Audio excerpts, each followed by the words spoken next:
All right. I believe that we are live. Thank you for your patience.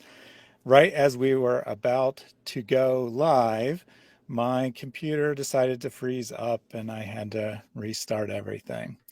But we're live now and we're going to be talking about everyone's favorite attempt to find Muhammad in the Bible. I'm of course referring to Song of Solomon 5:16, or Song of Songs if you prefer, where we are told that the name Muhammad, or perhaps Muhammadim, if that is the other Islamic prophet perhaps, is found in that passage. We're going to get into that in just a moment. I'm, of course, joined by Ask Truth. We did have some difficulty getting this one scheduled. We had some scheduling conflicts, and then when we had it scheduled earlier, my wife was sick. But we're back now, and we're happy to continue the series. So let me open us with a word of prayer. Dear Heavenly Father, we thank you for this time together. We thank you for the technology that allows us to connect with people from all around the world. We know that sometimes Muslims watch this stream, and we pray that any Muslim watching take the argument seriously, just like we're going to, and see if it actually holds up to scrutiny rather than just blindly repeat it. Likewise, for the Christians watching, we pray that the material is useful, that they are able to apply it in their discussion with Muslims. If Muhammad is indeed found in the Bible, then we would want to know about that. As a prophecy, found as a prophecy, we'd want to know about that.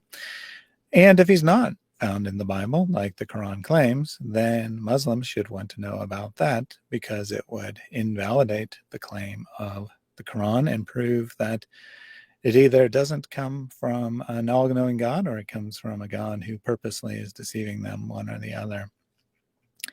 So we ask that you be with us today and you guide our discussion along those lines. I pray that whatever we say is true and useful is remembered, and whatever we say that is false or inaccurate is simply forgotten. We ask that you be with us today, that you guide our discussion and provide the sense of peace and comfort that only you can provide. We ask these things in Jesus' name. Amen. Amen.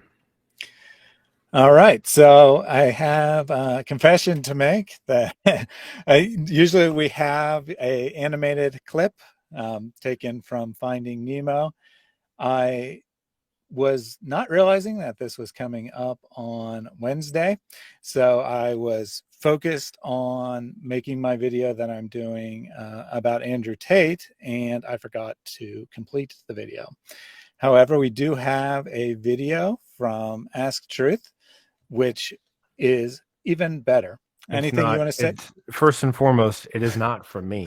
I found this video of a certain gentleman, and I'll allow him to introduce himself in the video. I've never met him before. He is rather handsome and articulate, but yeah, I just was searching around trying to figure out how to combat these Islamic claims saying that they found Muhammad in Song of Solomon 5:16.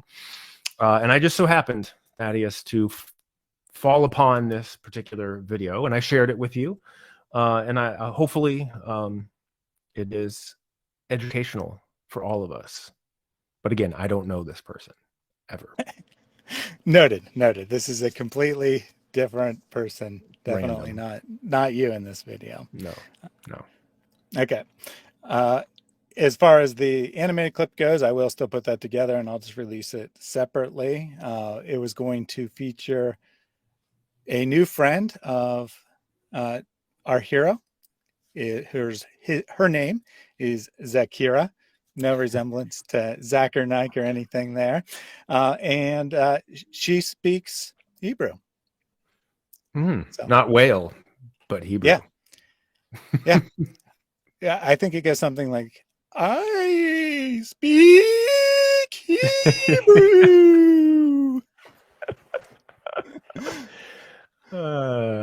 Thaddeus, we love you, man. Thank you. You always go all in for that. We'll go ahead and watch this clip from an unknown person here.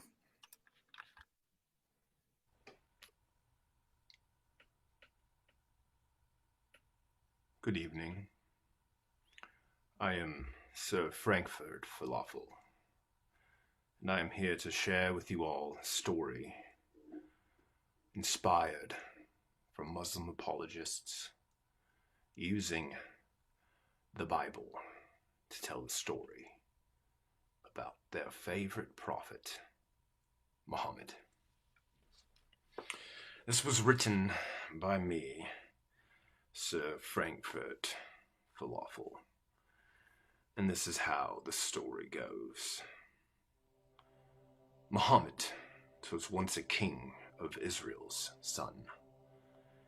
He was also his silver and his gold and his women. The king of Samaria had vowed to take Muhammad away from Israel and possess him for himself. This troubled the king of Israel, but he agreed, seeing that Samaria had great strength and power. However, Yahweh sent a messenger to inform the king of Israel that this would not happen, when in fact,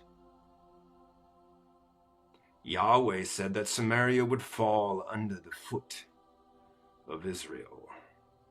So the king, following Yahweh's order, sent out his soldiers. They routed the Samaritans. Muhammad was saved as the possession of Israel. Hundreds of years later, after that, Muhammad was then identified as Solomon's sweet and lovely mouth. So sweet, so lovely, so Muhammad Deem. And then hundreds of years after that sweet, lovely mouth of Solomon Muhammad, he again turns up in the Bible to be burned along with the holy temple of God. Muhammad was destroyed and turned into ruins. Muhammad was then stretched out, and his sanctuary was entered by the enemy against his will. The Lord was displeased with Muhammad and bent his bow like an enemy towards him. The Lord poured out his anger upon Muhammad and stretched out his right hand against him and slayed him as a foe. And finally, poor, sweet, lovely silver and gold, women, son of the king of Israel, Muhammad, he did meet a better end under the wrathful judgment of God. And that's, wait a minute, there's more to the story. Muhammad is alive once again, but lo, only to be slain once more under the wrath of Ezekiel, who did not mourn for him or her. Muhammad was slain twice, and reincarnated once again, only to be plundered and taken away and buried once more. Muhammad is almost born again, but lo, he 'twas slain in his mother's womb. And poor, sweet, lovely, silver and gold Muhammad 'twas never heard from again. Or was he? Marvel at the proclamation of Zakir Naik, the 21st century Muslim scholar. He proclaimed that this Muhammad is his prophet from the 7th century, and that we can know about him because the Bible calls him by name. But twain to ponder, I must wonder, whatever happened to poor, sweet, lovely, silver and gold Muhammad? What happened to him in the 7th century? Well, as fate would have it, he 'twas poisoned by a Jewess and died a long painful and agonizing death. This was told, of course, to us by his child bride, Aisha, who said that Muhammad claimed that he felt as if his aorta was being severed. And then, shortly after, he died. The end. Thank you for sitting with me today. My name is Frankfurt, Sir Frankfurt Falafel. Enjoy your evenings.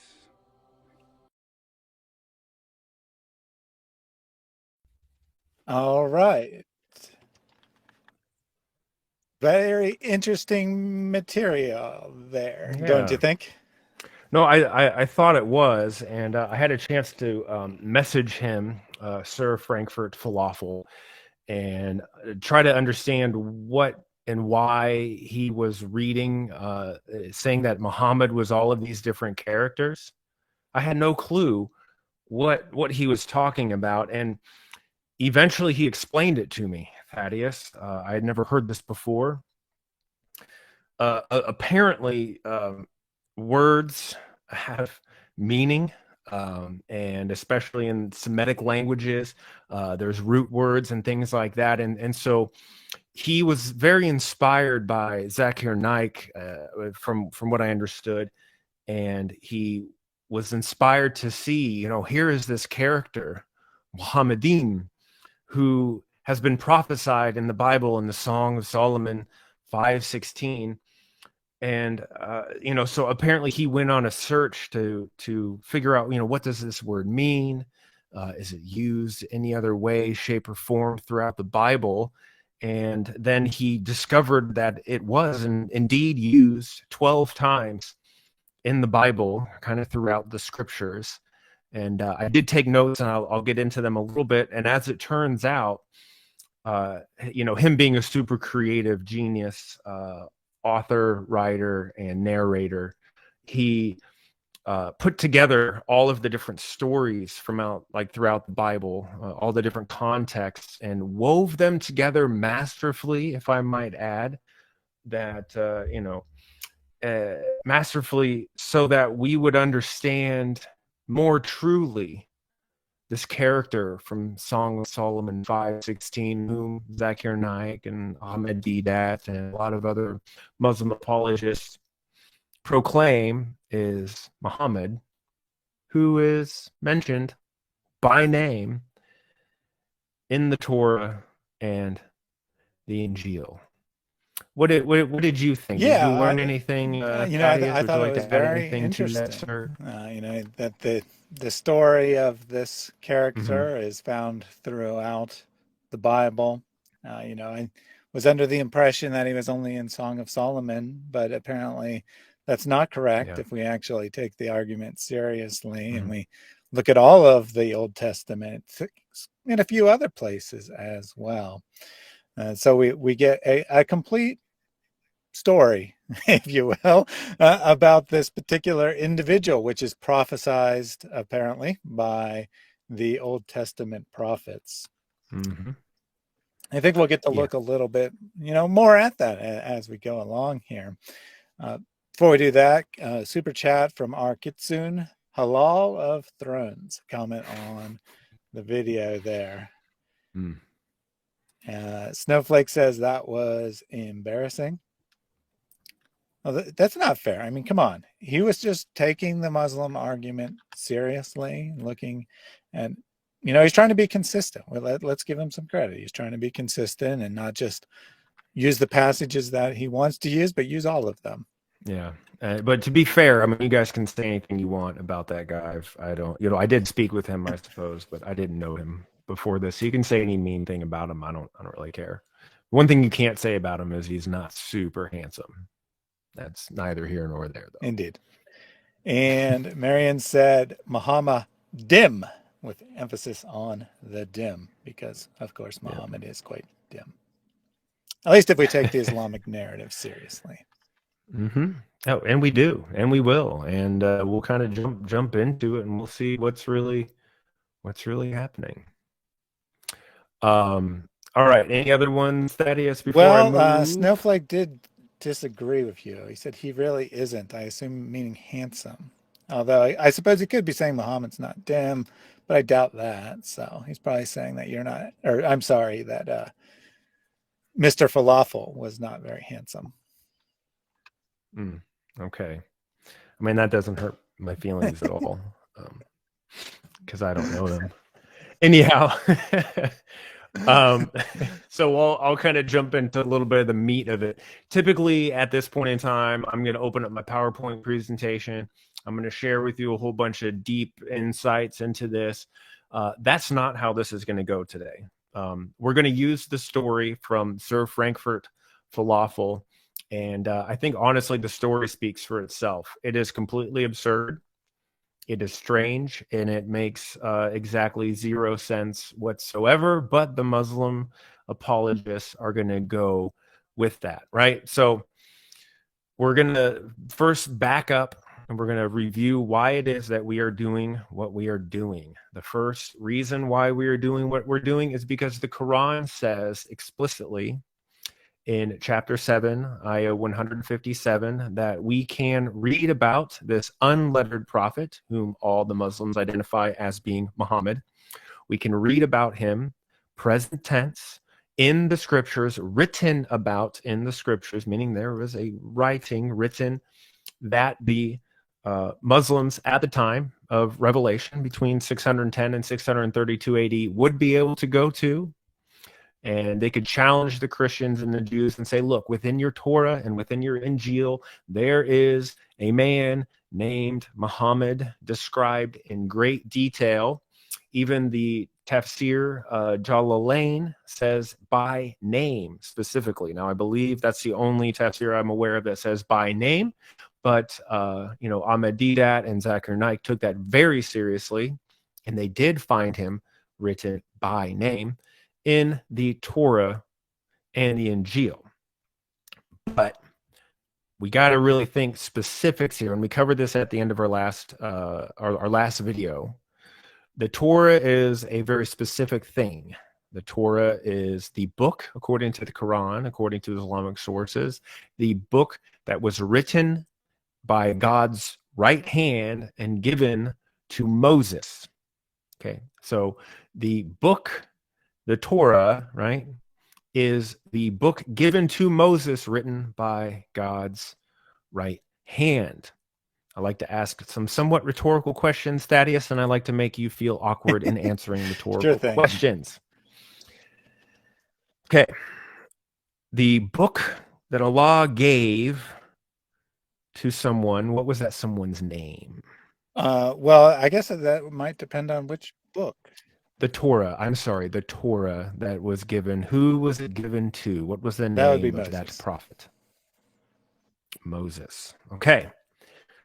Here in this disputed passage, we see in the book called the Song of Solomon. I'm not real bright. Thaddeus, help me, please. When Moses was handed the book of the law, which is what the Torah means, law, was it ever named? Was he ever named? Was anyone ever named Solomon during, was Moses, is Moses Solomon is my question. No, I believe they're different figures. You think they're different figures? Roughly, help me here. How many years are in between Solomon and Moses, approximately? Going off the top of my head, I think it's like about 600 years or so. Yeah, they say 500 to 700, so 600 is just about right. So there's a 600-year gap between the Torah, right, the law that was written and given to Moses, and this book called the Song of Solomon. So right away, we have a little bit of an issue. And the issue is pretty apparent. I walked through it slowly for you guys. The issue is really apparent. This is not the Torah. Are there any laws given for instruction, Thaddeus, in the Song of Solomon? Can you think of any, Israel, you must do X, Y, and Z? Are there any laws given in No, definitely the Song of not. Solomon? So it's not a single law given in the Song of Solomon. And yet, in Surah 7, Ayah 157, it says that you can find Muhammad written about in the scriptures that are with the Jews and the Christians. And it names them specifically in the verse, the Torah and the Injil, which is the gospel. Mm-hmm. Is the Song of Solomon the Torah? No. Interesting. We're going to jump to Sahih al-Bukhari, 6614. Thaddeus, I think you've got this queued up for me. Yep, I sure do. Just briefly, this is just proof, Islamically speaking, and it's kind of a funny story. We can do an aside here if we need to. But this is proof that the book, the Torah, the law, was given to Moses. So this is Sahih Bukhari 6614. The prophet said, Adam and Moses argued with each other. Moses said to Adam, "Oh, Adam, you are our father who disappointed us and turned us out of paradise." Then Adam said to him, "Oh, Moses, Allah favored you with his talk directly, and he wrote the Torah for you with his own hand." Okay, now this is an amazingly problematic verse for Muslims, but we're not going to dive into that part. I just want to focus on the, "Oh, Moses, Allah favored you with this talk to you directly, and he wrote the Torah for you with his own hand." So it's pretty simple. The Torah was written for Moses with his own hand. So this is where the burden of proof lies, not with us as Christians, not with the Jews. It lies exactly with the Muslims. So this is what they have to prove. They have to prove how Moses wrote the Song of Solomon, or for Isaiah for that matter. And it's a mystery so great, Thaddeus, that only Allah knows best. Allahu Alam, right? Although I don't have any faith in the Islamic Allah, but I do have a sneaking suspicion that the knowledge of Allah is somewhat limited by the knowledge of a man named Muhammad. And that's a little bit besides the point. So Muslims are not going to be able to coherently explain how the Song of Solomon is a book of law, since it contains no commandments, like we already talked about, Thaddeus, nor will they be able to explain how Moses time traveled and wrote the Song of Solomon, but they will at least attempt to describe the phrase "altogether lovely." So they believe that the Hebrew word "altogether lovely" is Muhammad's name in Hebrew. However, they will not address that the Hebrew word Akbar, as in Allahu Akbar, means mouse in Hebrew. And they won't address the glaring inconsistency of their application when it comes to holding same standards or being consistent whatsoever in any of their semantic arguments. So the phrase "altogether lovely" is pronounced Mahmadim.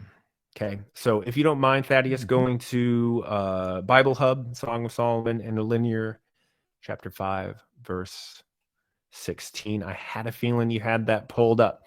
Go ahead for me, Thaddeus, and click on not the number above Mahamadim, but the actual, the actual Mahamadim, right? So if you can click on that for us and zoom in, it will show you how it's used in that particular phrase. It's used one time, and it means desirable or altogether lovely. Okay, going back into it, I do want to say this, Thaddeus. Does Mahamadim, or Mahamadim, however you pronounce it, does that sound similar to Muhammad, do you think? I mean, a little. Right. It's close enough. It sounds like Muhammad, but just with like the im kind of behind it, but you kind of get that thing as well. So it's Mahamadim. So in the Hebraic and Arabic languages, they're similar because they're both Semitic languages, And one of the ways that they construct their words and put them into sentences is by using root words.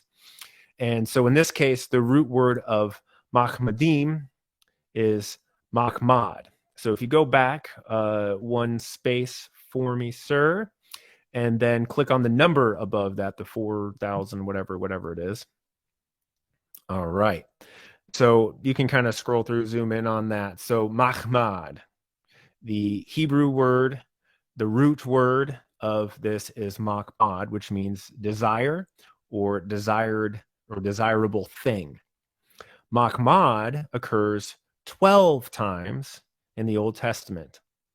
Guess how many times it occurs in the books attributed to Moses? I'm going to guess 0.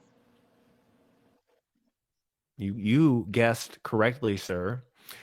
So in no way, shape, or form does the books attributed to Moses ever use this root word, let alone the Mahmadim selection here. Right? So it occurs 12 times.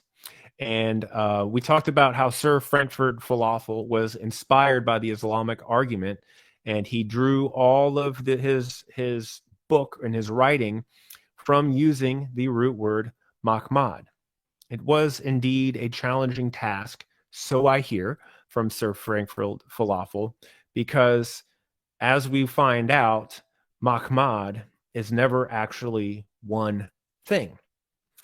So as you can see on the top right part of your screen under where it says Englishman's Concordance, that is, if you want to zoom in on that. So we'll go to 1 Kings. You don't need to click on it, but 1 Kings 20, verse 6.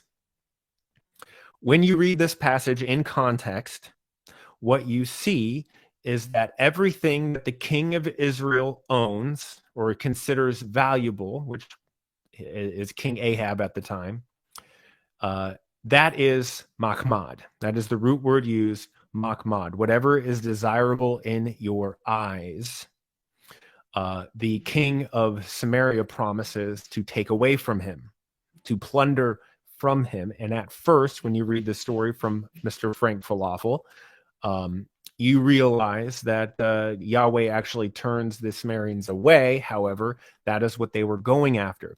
And very specifically in this passage, it says exactly what is valuable, right? So the English word valuable is actually Mahmad. So what is specifically and explicitly laid out as valuable throughout this passage is silver, gold, wives, and children, right? And wives is plural, by the way.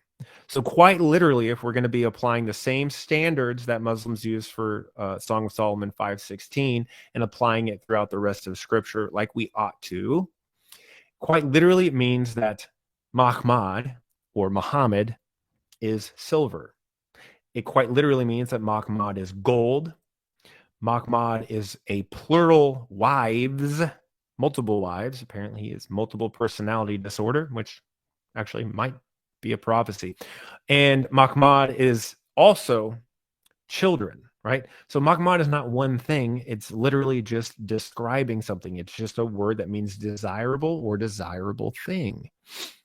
In the next occurrence, if you scroll down to 2 Chronicles 36:19, it refers to everything of value inside of Jerusalem.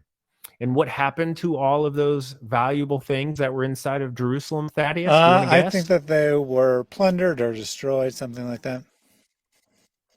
They were plundered, destroyed, explicitly burned down, including the temple, which was considered Mahmad or Muhammad, I guess, if we're just going to insert his name, right? Because if it's a name, it's a name and it's a name, right? It doesn't matter any other constructs of it. It's a name. So the next occurrence of the passage is what we saw. So when you scroll down, you see 5:16, right? And so the context of this is the author, the one who is writing the Song of Solomon, which is attributed to Solomon. The explicit context of this is talking about Solomon's sweet and lovely mouth. So if Muslims want to describe Muhammad as Solomon's sweet and lovely mouth, I suppose they could do that. But when they do that, they're also going to have to describe him as a child, as wives, i.e. multiples, as silver, as gold. And they also have to accept that he was plundered, pillaged, and burned to the ground. Now, there are a whole bunch of other passages if you just want to scroll through those for us, Thaddeus. We got Isaiah 64:11, Lamentations 1:10, Lamentations 2:4, Ezekiel 24:16, 24:21, 24:25, Hosea 9:6, Hosea 9:16, and Joel 3:5. When you guys take your time to go through this, you can read about it. Go into your favorite Bible translation, read the context of the passage. This is where Frankfurt, at least I'm told, Frankfurt Falafel got his idea from to create the Muhammad story. So we read that Muhammad is burned. He is the burned down temple. He is also Jerusalem who has been violated. He is also the youth of Jerusalem who were killed. He is Ezekiel's wife who dies. He is the temple of security and pride that was destroyed. And he is also Israel's sons and daughters that were slaughtered. Yeah, I'm not seeing any problem. I mean, this is all completely consistent with Islamic theology, right? It is, and that's why that's why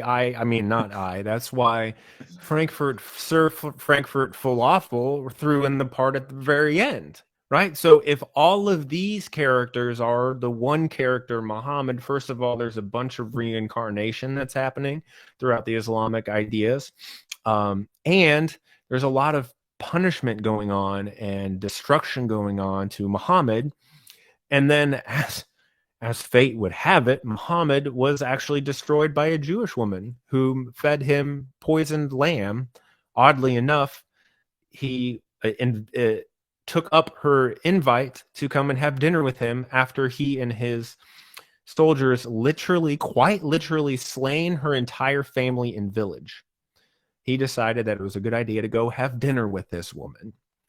And one of my favorite stories in history, this is like better than Looney Tunes. He sits down at the table. Okay, and remember, he's Allah's favorite prophet, Thaddeus. And he takes a bite of this leg of lamb, right? And then, this is how much Allah loved him. And then Allah revealed to him that the leg of lamb was poisoned after he had already tasted it, right? And then he cries out to his poor child bride, Aisha, who was about 18 at the time. They'd been married I guess they had been married via consummation for 9 years. And he tells her that he feels as if his aorta is being severed. I know we're getting off on a tangent, but I'm almost done with the whole thing. So we're going to go on red herrings here, Thaddeus. Mm-hmm. Fun question for you. If Muhammad, let's just say, I know it's impossible, but if Muhammad were a false prophet, if he were to deliver false revelations, is there any indication in the Quran what would happen to him if he was just some guy? Yeah, well, the multiple gods, who is actually one God. I'm referring to the fact that he says we. Mm-hmm. He says, we would surely seize you by the right hand and cut off your aorta if you were making up verses and putting them in our mouth. And then how did he die? Well, according to his own words, he felt that his aorta was being cut. But if he was a false prophet, what would happen to him? He would have his aorta cut. But he's a true prophet, right? Because, hear me out. How would he have known? Only a true prophet would know that if they were a false prophet, that they'd be proven as a true prophet if they died the way that they said they would die, if they were a false prophet. So that made him a true prophet. Mm-hmm. Yeah. Right. I mean that prophecy there, that was pretty good. Of course, we're supposed to believe that's Allah's word, so that would make Allah a true prophet, not Muhammad. It would indeed. David Warren actually posted up here. So people have pointed out the word used for aorta in the Hadith is different than the one that means jugular, and the other one means aorta. I am not an Arabic expert. I've spoken to Arabic experts about this, and I've looked into it personally. And you can look into this as well. From my understanding, they both mean aorta, and I believe the Hadith one is even more specific about the aorta than even the Quran one is. But from my understanding, and Thaddeus, maybe you can add into this, or if we have any Islamic speakers, they could correct me or verify what I'm saying is true. They both mean aorta. There's some. If you look at a classical dictionary of Arabic, or a dictionary of classical Arabic, I should say, they'll basically have the same definition for both words. Okay.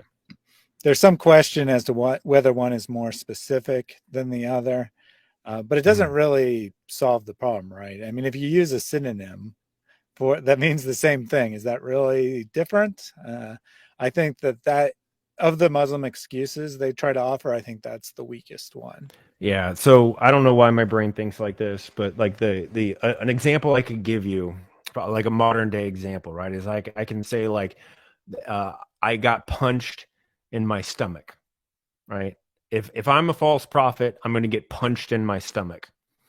And then later I'm, running around and I get punched in my stomach, but I exclaim, "You hit me in the breadbasket." Is there really any difference between what I said, I'll get hit in the stomach versus I'm getting hit in the breadbasket? No, they're just different ways of saying the exact same thing. Yeah. So since you brought up the subject, and you went on this tangent, now you got to deal with the other Islamic excuses.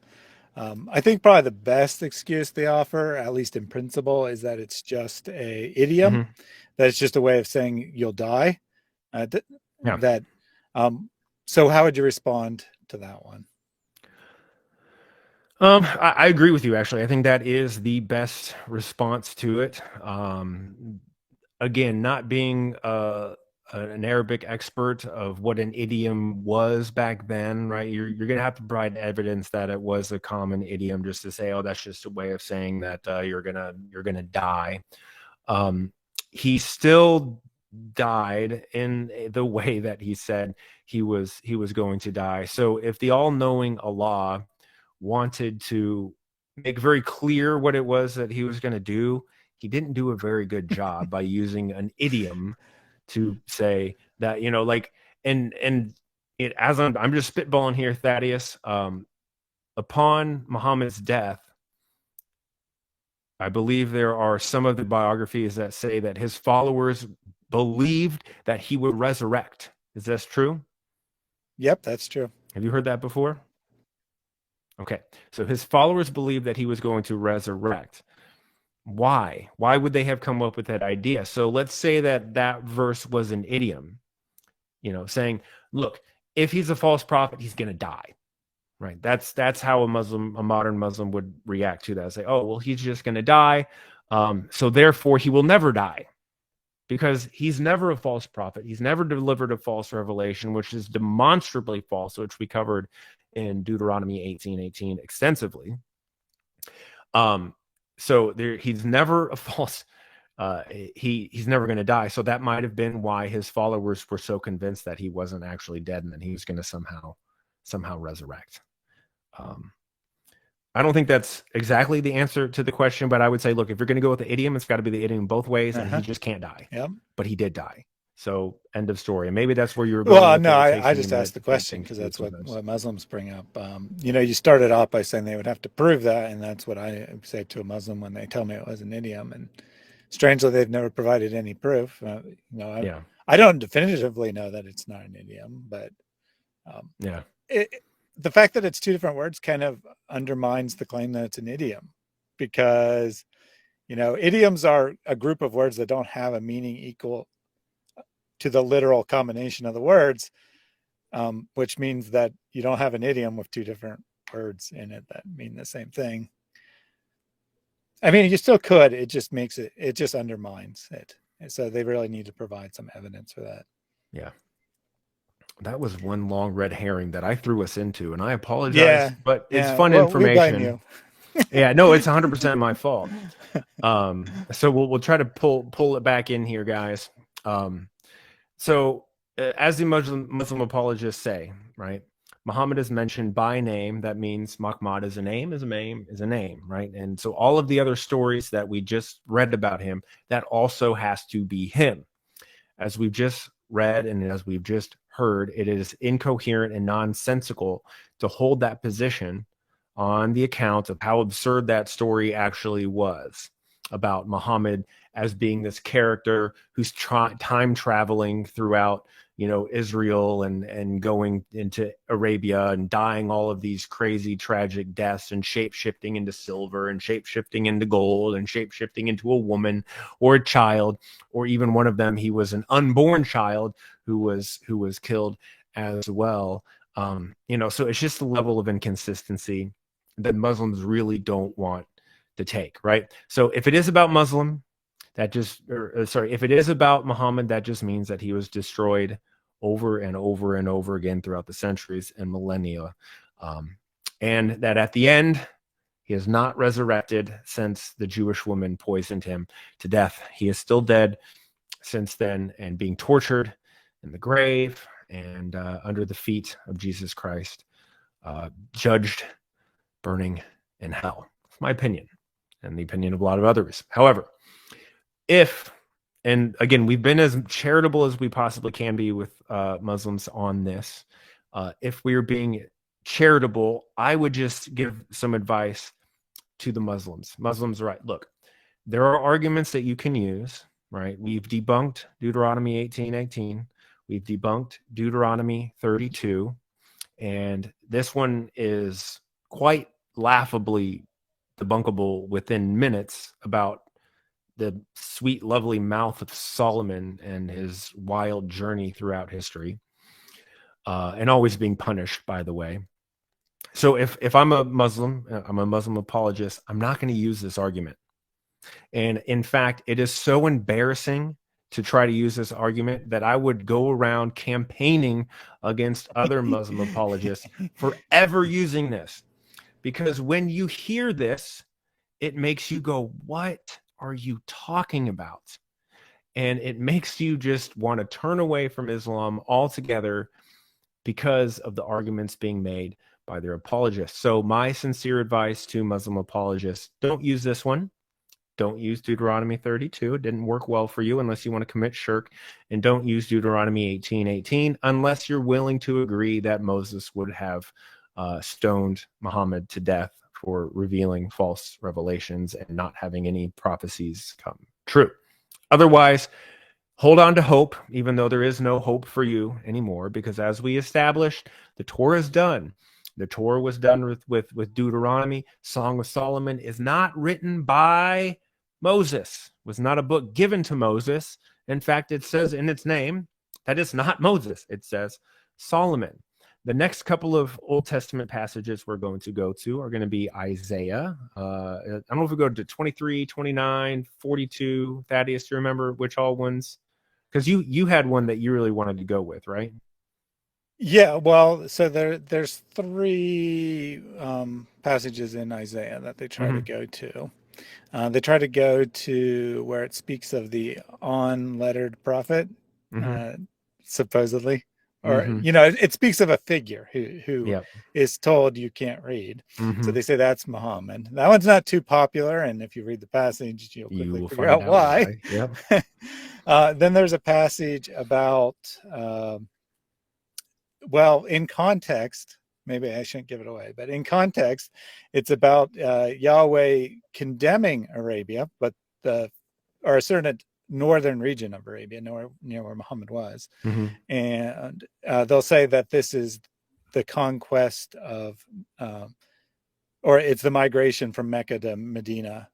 And so there's that one, which I think that one's 29, right? I believe so, yeah, because I was thinking, but I remember 29, 42. What was the one you were talking about, the unlettered? Was that 23? 21? It could be. I don't recall off the top of my head.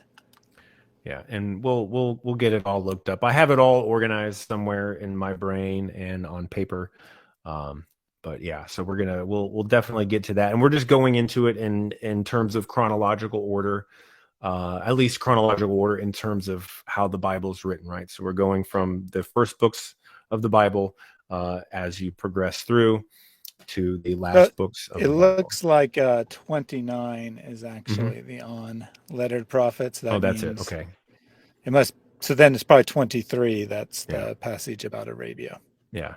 And So that's we the had it one. backwards, but Yeah, so that's the one that oh, what was his name that was in the chat earlier that was saying that he was having a conversation with with a Muslim on Isaiah 29, and I asked him a question and I haven't read it. Anyway, I'll find it. I'll look back at this, buddy, and we'll be able to chat with you a little bit more about it. But anyhow, so we're just going through that. But again, like I said, as we pointed out, the Torah, which means the law, was written by, according to Muslims, a law and given to Moses, right? And again, unless we're willing to grant that Moses is some sort of time traveling shapeshifter, which we might have to do, because they also believe that Muhammad is a time traveling shapeshifter.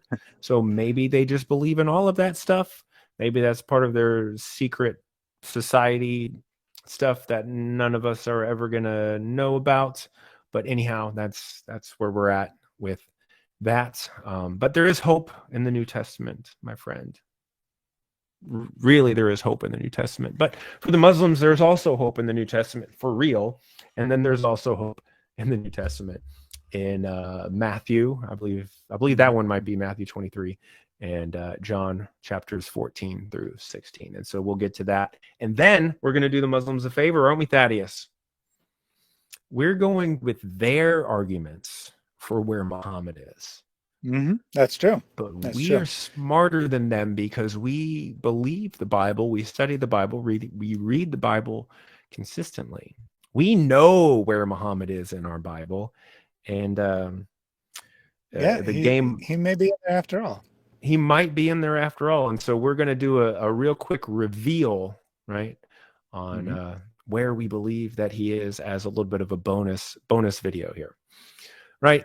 So just kind of wrapping up here, and then we'll just get into some free flow conversation stuff, right? So if Muslim apologists are going to be intellectually honest, like I said, just abandon this. Don't use this argument anymore. Protest against any other person for using the argument. End of story. Let's get to if you got any chat things you want to pull up here, Thaddeus. Well, I don't Otherwise, have I can do it. anything Yeah. immediately from the chat, but I did have a couple things that I wanted to bring up while we're still on the Song of Solomon 5 here. Oh, yes, sir. First of all, earlier I posed a question to you whether this was consistent with Islamic theology, and you kind of said yes, it is, because Muhammad was destroyed, and then we got on to that aside. And I, it actually does sound a bit like Muhammad, not in Song of Solomon, but if we take all these passages seriously, and we reword them slightly, since it's really just a noun that is a precious thing, and we just say we reword it, since we now put a name in there, we rearrange it a little bit, which you can do in Hebrew. And now, so we're saying that Muhammad is these things. So Muhammad brings destruction. Muhammad seeks after gold and other precious items. Now, we'll still have a big problem when we get to Ezekiel and it's describing Ezekiel's wife. I'm not sure what we can do to help out the Muslims there, but well, Muhammad did wear the garments of Aisha, right, to receive revelation. Could be. And I've not personally looked into this, but Rob Christian has done quite a few videos about some hadith about Muhammad perhaps being ridden bareback, so to speak, by some spirit creatures as well. Okay. So, there could be some there could be some truth behind it, perhaps. Could be. Then the other thing that I wanted to say is that they really should go to the singular passages. You mentioned the eem, but you didn't really say why that was. So maybe Mhm. my question is to you, what does that eem mean in Hebrew, that little suffix? It's a plural of attributes and multiple attributes. So if you see this somewhere in the Bible, it doesn't identify a person or a people group or anything like that? Um, it can identify. It's more of a title. Like Elohim. Is that where you're going with it, Thaddeus? Oh, okay. So maybe I should have. So I had a Muslim come to my channel some Okay. time ago, and they were telling me that the im suffix was only used Oh for yes. people groups. So in, I believe it's Song of Solomon 1, Mm-hmm. it's used of um, something which isn't actually referring to David, but he interpreted it as the people of David. So now here it isn't referring to Muhammad; it's referring to the people of Muhammad. That was his argument. So Song of Solomon 5 isn't about Muhammad; it's about the people of Muhammad, according to this fellow. Now I did ask him numerous times to provide any expert in Hebrew who agreed with this. I did warn him that the plural suffix occurs thousands of times in the Bible, and it Mm-hmm. is, literally always just plural of something.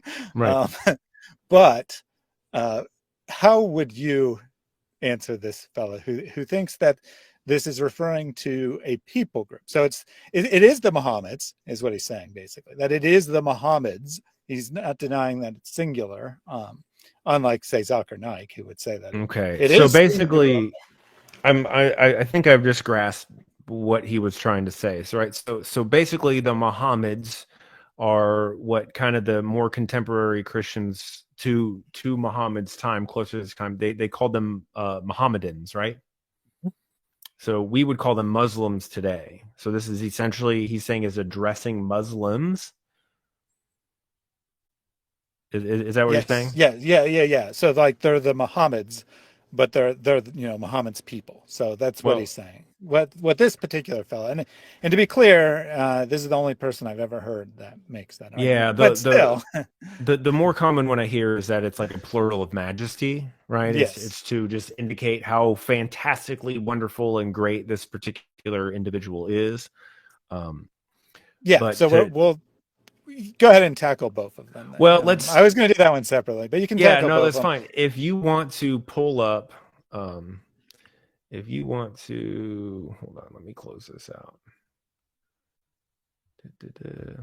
Somehow, sorry, I got a trackpad and it's being silly. I guess maybe don't get a Mac. Um, if you could pull up for me, Song of Solomon. So, were you saying that guy was going with chapter 1, Uh, or yeah. Well, I mean, he was saying that 5 was about Muhammad, but he was to enhance his argument. He was saying that in chapter 1, let me see if I can figure out yeah? what If word he if was you could referring pull it to. up, and I can pull it up too, but I figured it'd just be easier if we could just everybody could look at the same thing at once. Yeah. Um, So well, let me go ahead and share first of all. Let me figure out what he was talking about. So there's no plural. Well, yeah, there is, but no, so that's not what I was better, looking at. Yeah. Uh, good ends in eam, right? yeah. Um, so he's saying that the eam is plural for Muslims, and then he switches it to saying that, well, chapter 5 then, for whatever reason, switches from it remains plural in the eam sense, but it switches from it was plural and meant the Muslims, and then in chapter 6 it means the Muslims, but in chapter 5, even though it doesn't change to singular, it still means, but it means Muhammad then. No. He was saying that it's a prophecy about Muhammad only in the sense that about Muhammad's people. He never said that was specifically Okay, describing yeah, the that it was gotcha. describing the Muslim people. Right, so we're talking about vineyards. I'm seeing there on your screen. you know, Yeah, there so was a vineyard perhaps the in Muslims there, have which vineyards. that wasn't it. Um, No, well, whatever you sound like you're in the Matrix, the buddy. Oh, there we go. Are you there still?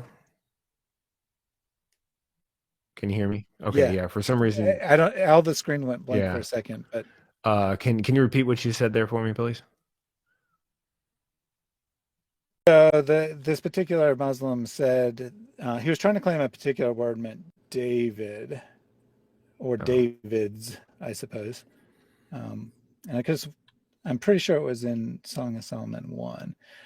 But notice we're going past plural word after plural word yeah. There's tons of them. with the "im" suffix. Almost like it's just an ordinary thing, like an S in English. Yeah, exactly.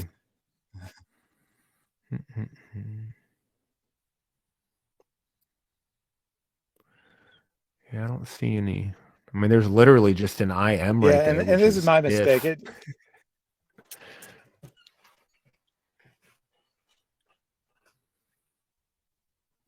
brought this, or if I had thought of it ahead of time, I would have figured it out ahead of time. But unfortunately, I did not Yeah, no worries. think of. Anyway, maybe I'll Okay.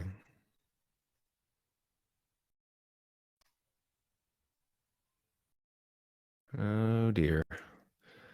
Well, looks like Mr. Thaddeus has dropped off, and I don't even know if we're live right now, but I'm going to pretend that we are. So I'm going to pull up my YouTube here real quick and take a look and see if we are still going live so I can filibuster in the meantime, and maybe we can get to some of the chats. Yes, I am. I can see myself. Beautiful. All right. So I'm going to take a look and we're going to engage with some of the stuff that you guys are saying as we wait for Thaddeus to jump back on. Again, maybe he does need to get a Mac. So Dissecting the Quran series DQS channel. I can't pull it up on the screen. But anyhow, he says that the im, brother, means respect. It is the plural of respect. It is the plural of majesty. This, like I said, is one of the more common objections that Muslims give to this. You know, the im is very specific. Elohim, Mahmadim. It is a name and not necessarily a title. Although, as we were going through it, like vineyards, the word for vineyards, as Thaddeus was scrolling through, also ended in an im. I mean, so if you want to do a word study, like Thaddeus said, you're just going to figure out that is ending in S, and that's all that there is to it. But if you guys are, I give a little plug to DQS channel, Dissecting the Quran series channel. He's got some good content going on out there. They are literally dissecting the Quran. So they're going through the Quran chapter by chapter, verse by verse, through the entire Quran. I believe they're about halfway there, living on a prayer. Bon Jovi, Haram music. But they're doing a fantastic job over there. So if you guys want to go over there, give them a like, a subscribe. Check out some of his videos, leave comments, all of that fun YouTube stuff. Please go ahead and do that. Marion Gran is saying that Molly, which is a fun name for Muhammad, was written by ordinary musically blokes. I'm not really sure what the music sign is. Not spirit creatures, right? So basically, she's saying that in that particular thing, it's not spirit creatures. It is it's actual people that Muhammad convinced his companion that they were actual spiritual people. Thaddeus, I can see you on my screen on YouTube, but I can't see you on my screen well, here. I think you should be able to hear me, right? I do hear you now. Yes, sir. Now I see both of us. Yeah, I don't know what happened there. Yeah, so from my end, we were both still connected, and then I went and looked at what was streaming, and only you were there, and I couldn't rejoin. I had to like refresh the browser. Oh, did you? Yeah, it just like a couple of times you were like matrix sounding, and then the screen would flicker, and then you just were gone. And so I ad-libbed the best I could. Well, I'll watch it back later and let you know how you did. Yeah. But before I got disconnected, what I was saying, and maybe you already answered this, I don't know what you heard, but I was saying, do you know anywhere in the Hebrew Bible where the plural suffix is ever used for respect? Well, the plural of respect, the plural of majesty, uh, is not in use at all in any language, to my knowledge. I believe until the Byzantine Empire was in power. So we're talking 300, 400 AD. And then kind of the royal we, so to speak, started happening in Greek and Latin, I do believe. In nowhere, shape, or form, in no way at all is Hebrew the same thing as those languages, first of all, right? So just because it exists in one language doesn't automatically mean it exists in another language. And two, there is no evidence, to my knowledge, that that was ever a thing. So what this is called is ad hoc explanation, right? After the fact, you're just making up some excuse for something in the past using your present tense lens, right? So there you're taking something that we know now is a royal we, and you're going, oh well, we're going to use this thing that didn't even exist at the time to interpret the scriptures, and that's just a really bad hermeneutic. You're shaking your head. I must agree with whatever you also know. Yeah. I think everything you said was accurate. Now, technically, we'd be talking about two different things here. There's the royal we, Mm-hmm. and then there's this claim of plural of respect, Mm. which wouldn't be necessarily the same thing. However, neither one exists in Hebrew. So Okay. we can just throw that out. You're right. As far as we know, the first use of the royal we was not until many centuries after Mm-hmm. the Old Testament was written. But what people also fail to realize is that the royal we is plural because it's actually plural. It has nothing to do Mm. with respect. The the king or queen speaks on behalf of the royal court. That's why it's plural. They're speaking for all of the court when that's the idea. That's why it's plural. There you go, making sense again, Thaddeus. But yeah, this idea that there's some sort of plural of respect, yeah, that's not a thing in Hebrew. No Hebrew scholar will say that. Um, and they want to go to this particular, well, I mean, they want to go to this one for a couple of reasons. One, because they think it sounds all right, sounds kind of good. Yeah.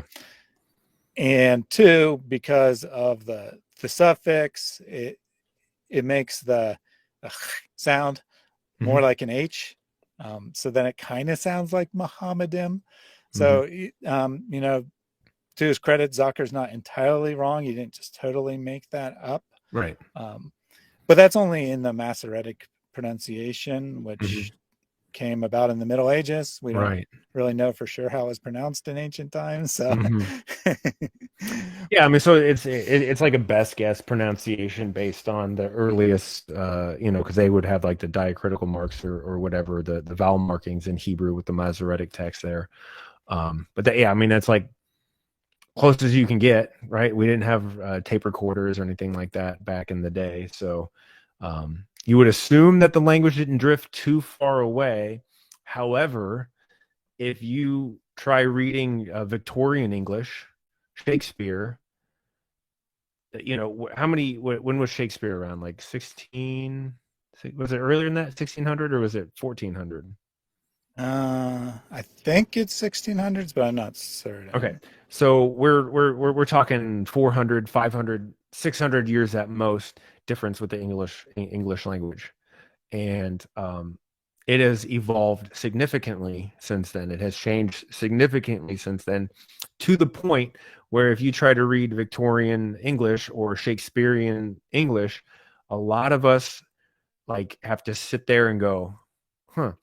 Same thing is true for Arabic. Even when we talk to Muslim apologists and they're talking about Arabic, we're like, well, the way that we speak Arabic today is not the same as classical Arabic, right? They're like, oh, it's gone through a bunch of changes and we have a hard time really even comprehending what was going on in that particular time, which is problematic on its head, but that's not really the point. The point is just to say that language does change, the way that we speak changes, and that's just kind of how it goes. Are you still there, buddy? Oh, there you are. Okay, sorry, dude. You keep glitching. Yeah, it We keep glitched out glitching. a second there. I'm having some bad internet issues today, I guess. Okay. But in any case, pronunciation is necessarily a big deal. I mean, you would expect words to be Right. pronounced differently in different languages. So Mm-hmm. that part, I'm willing to give them. It's not the most natural letter combination for Muhammad, but Mm-hmm. if we ignore the context and we ignore that the fact this word has a meaning, I could see how it could be the same. It could be Muhammad. Yeah. Now, we didn't actually look at the passage itself, and I have heard some Muslims try to defend this. Um, usually we'll point out that this is a woman talking about her betrothed. It's obviously not a prophecy. It's traditionally thought that the woman's talking about Solomon, but whether it's Solomon or someone else, it's only a contemporary to her. But they will point out that I have seen some Muslims point out, not anyone as dumb as Zakir Naik, but he's a medical doctor. He is not dumb.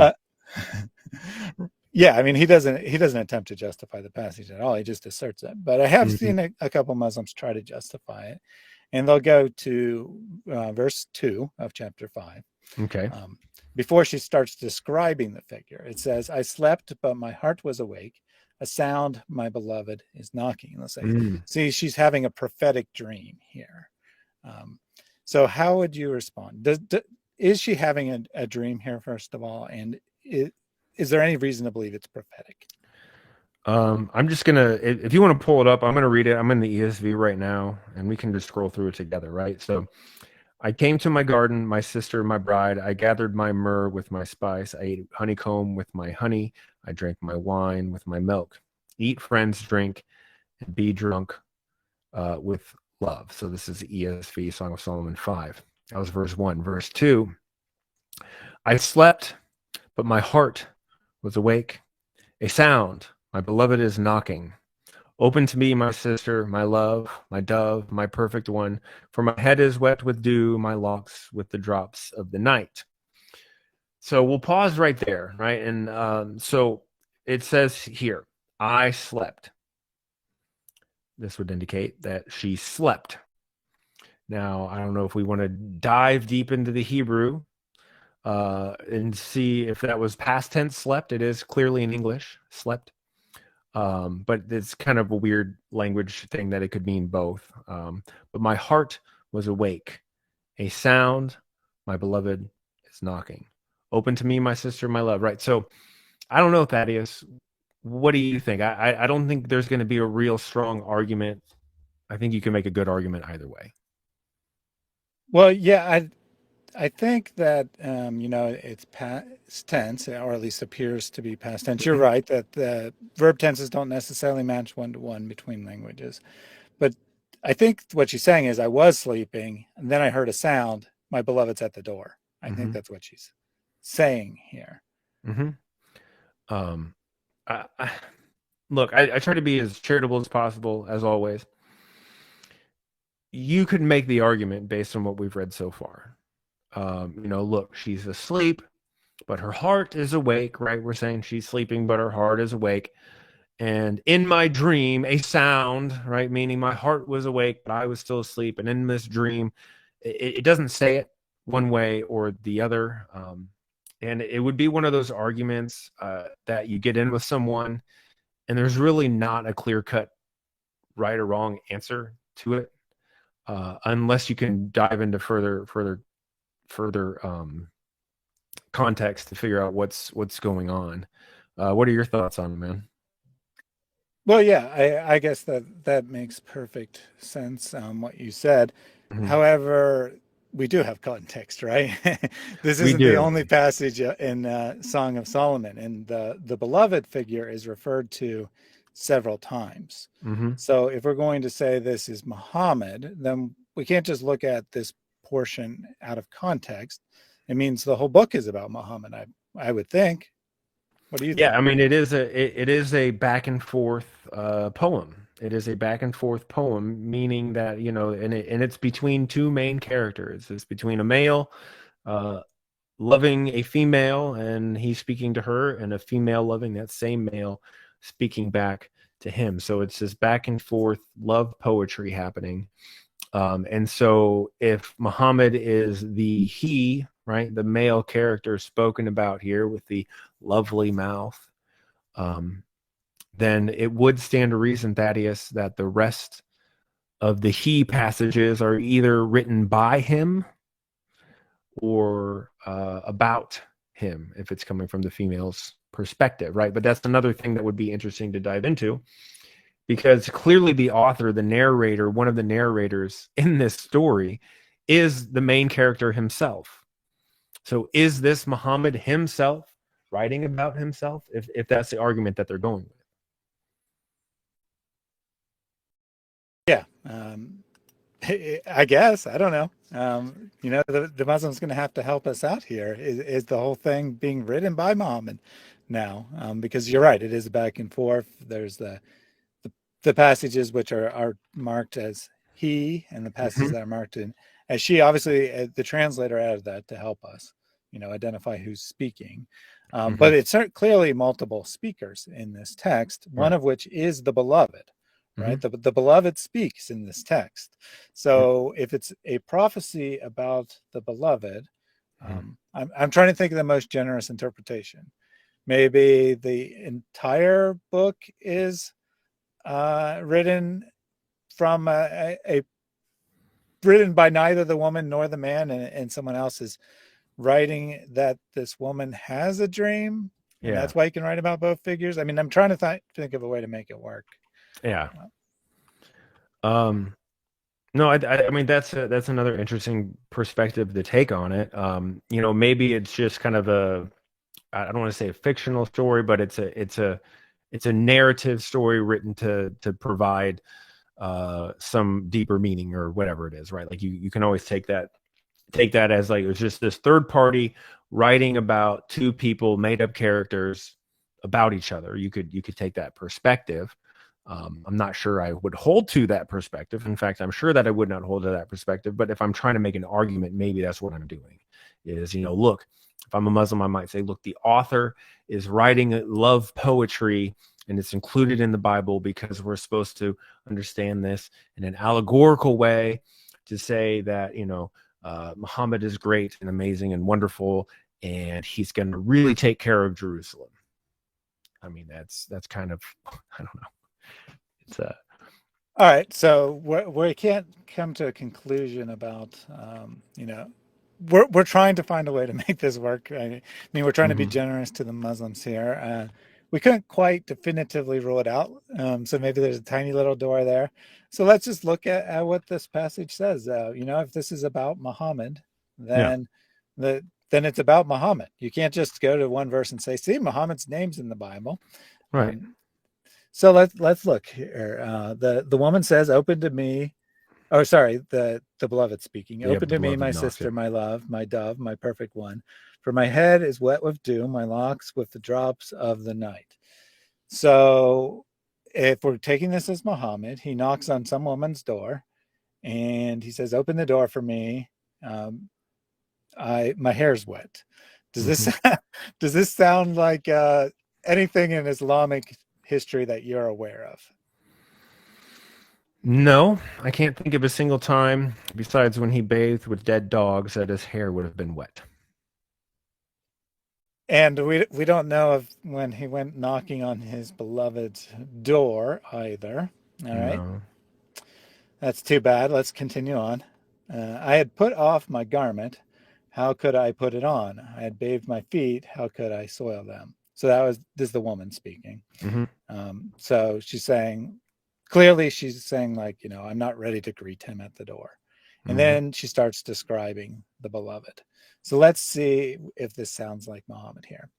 My beloved put his hand to the latch, and my heart was thrilled within me. I arose open to my beloved, and my hands dripping with myrrh, my fingers with liquid myrrh on the handles of the bolt. So she's opening the door for him because she's excited that he's there. I opened to my beloved, and my beloved had turned and gone. My soul failed me when he spoke. I sought him, but found him not. I called him, but he gave no answer. So again, does this sound like anything you're aware of? Did Muhammad go to some woman's door and then she got up to answer it and he had disappeared? Nope. So that's what's happening here.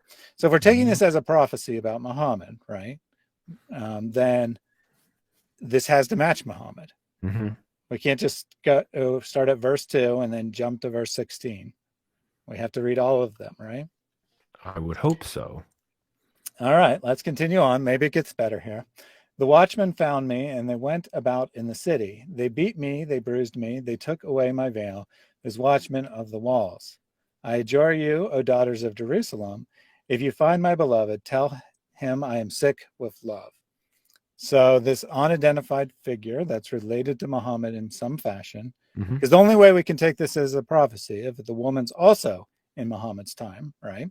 So she goes out looking for Muhammad, and she gets beat up basically. And then she cries out, if you see Muhammad, because remember, my beloved is Muhammad. If you see Muhammad, tell him that I'm sick with love for him. Does that sound like anything you know of from Islamic literature? Can't think of anything either, buddy. Yeah, me either.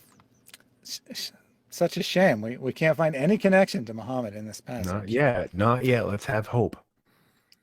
So then here it identifies as others. It's assumed to be the daughters of Jerusalem that she called out to. So, women who are living in Jerusalem, basically. What is your beloved more than another beloved? O most beautiful among women, what is your beloved more than another beloved that you thus adjure us? So they're like, you're kind of acting crazy here, lady. Yeah. Why is your man so exceptional that you're going out searching for him, crying out to us to help you find him, right? So now she's going to get to describing him. My beloved is radiant and ruddy, distinguished among 10,000. So do you know any where in the hadith that Muhammad's appearance is described? You don't have to give me the exact hadith, but what is he described like when he's described in the hadith? Man, I'm drawing a blank. You tell me, my friend. Is he perhaps described as very white? Oh, white. He's very white.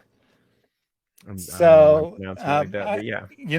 My English is not the greatest, but is white and ruddy synonyms? No, I'm afraid not, Thaddeus. What the heck is going on? What is this? What is this nonsense? Well, maybe those are just daif hadith. Right. So, yeah, red color, right? I was double checking. I thought ruddy was that, but yeah, cheerful, pipe smoking man of ruddy complexion, so healthy red color. Yeah, and nope, it's different. As we go on, we're going to, I think, if I remember right here, we're going to see that he's rather dark in complexion, strangely enough. So let's continue on, verse 11. His head is the finest gold. His locks are wavy, black as a raven. Do you know anywhere where Muhammad was described as having black hair or wavy hair? I do not recall any times, no. There. Man, they're giving us all these clues, so we'll know that it's Muhammad, and none of the clues are matching up. Such a shame. I guess, these must be the corrupted parts. They kept in the one little bit, but everything else, no bueno. His eyes are like doves, beside streams of water, bathed in milk, sitting beside a full pool. Well, good news. We found some whiteness here, right? His eyes are very white. His eyes are white, yeah. I don't think there's any hadith that specifically brags about Muhammad's eyes being white, though. Aren't most people's eyes white? Yeah, I think all people's eyes are white. Okay, unless they got some liver issues or something, but Yeah. I think probably what she's saying is that he has very big and beautiful eyes. They look okay. like doves. I think Yeah. that's probably what she's saying, which I'm not aware of anywhere where Muhammad was described that way either, sadly. Gotcha. His cheeks are like beds of spices, mounds of sweet smelling herbs. Do you know anything where Muhammad's cheeks were described? I can't recall any passages, no. I do believe actually that there is a hadith that Oh, really? says that his cheeks were very white, strangely enough. Yeah, we already mentioned the white part. I thought you were looking for something new, but Well, it's just saying the cheeks. yeah. Although the hadith do describe Muhammad as, well, I was going to say they describe him as smelling good, but that's not actually accurate. What they actually describe is people gathering his sweat and Hmm. using it as perfume, Yeah. which I get implies maybe that he smells good. Okay. So that's Okay. kind of like spices, All right? right, let's go with it. Let's go with it. We got a hit. Let's keep rolling. All right. His lips are lilies, dripping liquid myrrh. Um, I think that probably means he was a sweet talker. Okay. I don't think that's necessarily a literal description. Yeah. Um, was Muhammad known for sweet talk? Depends on the perspective. I mean, his followers would say so, right? They'd say he's the most sweet talker in the history. He's the greatest. But and the Quran is a miracle or whatnot. But yeah, I don't know. I don't know. I think that's more of a subjective attribute, or to say it's sweet. I don't know. He Yeah, said some pretty horrible it's things in my very opinion. interesting that you mentioned the Quran there, because Hmm. so often when Muslims are trying to argue that Muhammad is a prophet, they'll say the Quran says X, Y, or Z. Like, not that Muhammad is a prophet, but like they'll say the Quran contains scientific miracles, or the Hmm. Quran has very beautiful language. But that wouldn't make Muhammad a prophet unless he wrote it, right? Uh, I mean, wrote it, yeah, but at least spoke it, right? Like he was the third party in the revelation of it being turned into Arabic, a human language, right? So we got Allah giving it to Gabriel, Gabriel giving it to Muhammad, Muhammad giving it to the people, and then the people reciting it and taking it out. So I mean, in that sense, from their perspective, he'd be considered a prophet, I Well, actually, suppose. that's fair, Um, because a prophet, actually, in the biblical definition, is one who speaks God's mhm, words. We've come to think of prophet as yep, someone who predicts the future, but really it's someone who speaks right. God's words. Hmm. So, yeah, Hmm. I guess you're right. If the Quran comes from Allah, then and Muhammad revealed it, then that would potentially make him a prophet. So Yeah. I guess you're right. But my point was really that they often act like the Quran is Muhammad's words. Hmm. Um, That's true. they often have that little slip of the tongue there, where they're Hmm. they're they're trying to argue for Muhammad, and then they attribute to him things that are supposed to come from Allah. That's true. You're about And to bury us here, though, buddy. Just so you know, if you I keep know, reading this, you're I about to know, I bury us. know. It's going to be over. Oh no. So his legs are alabaster columns Hmm. set on bases of gold. Hmm.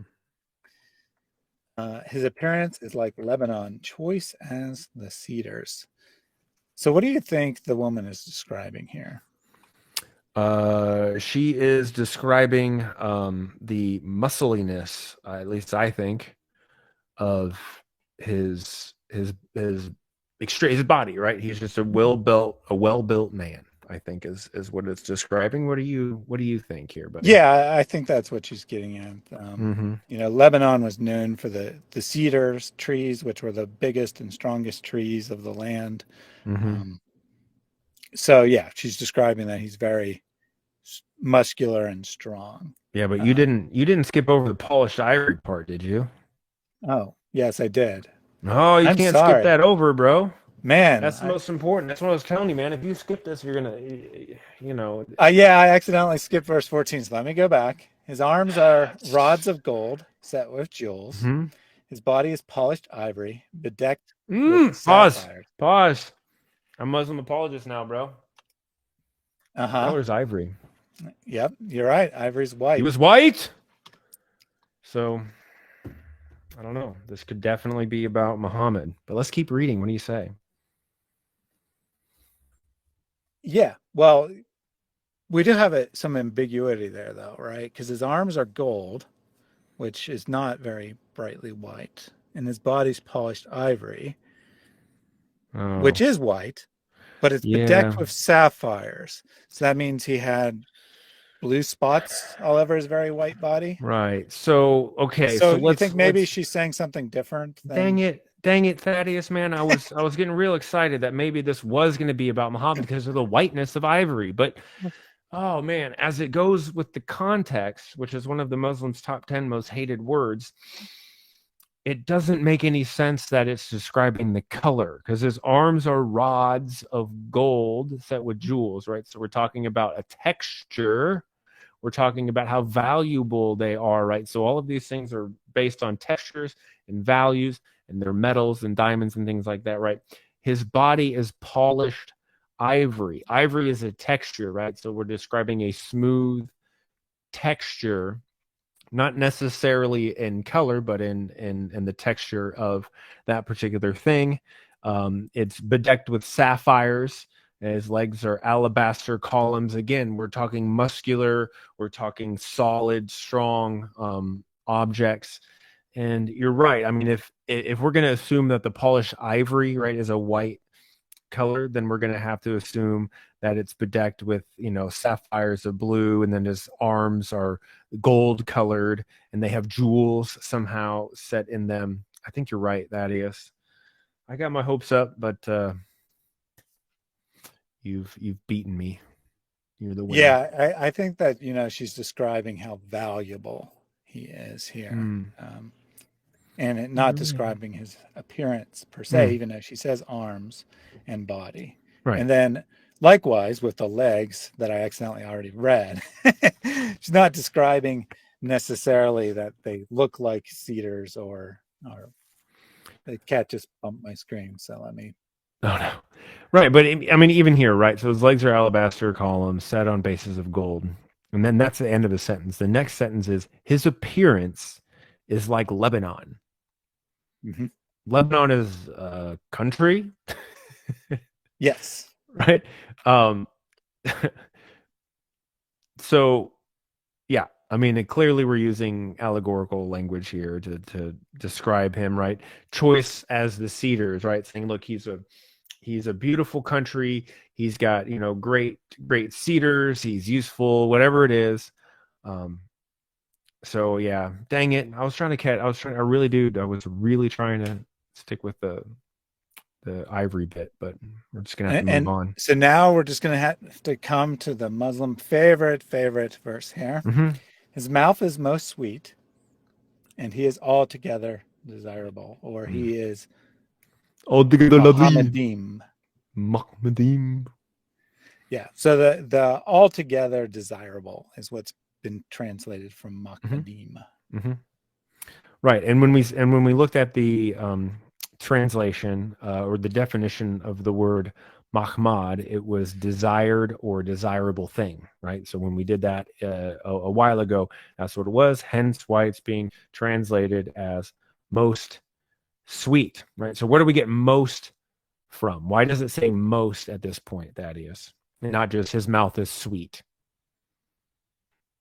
Well, it's one word here in Hebrew. Mm-hmm.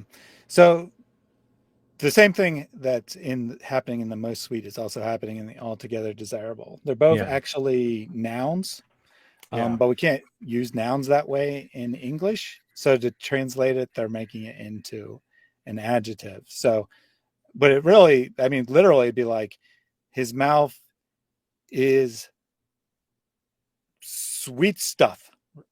Is I guess the best I can come up with Yeah, in English. yeah. And he is desirable stuff. Hmm. Um, where desirable stuff is, has a hyphen in it because it's one word because it's a noun, right? Right. Uh-huh. um, but because we don't have an English noun that means desirable stuff Hmm. or sweet stuff, um, that so they translate it as an adjective. But the most is there because it's clear from the context that she's describing him in very grandiose terms.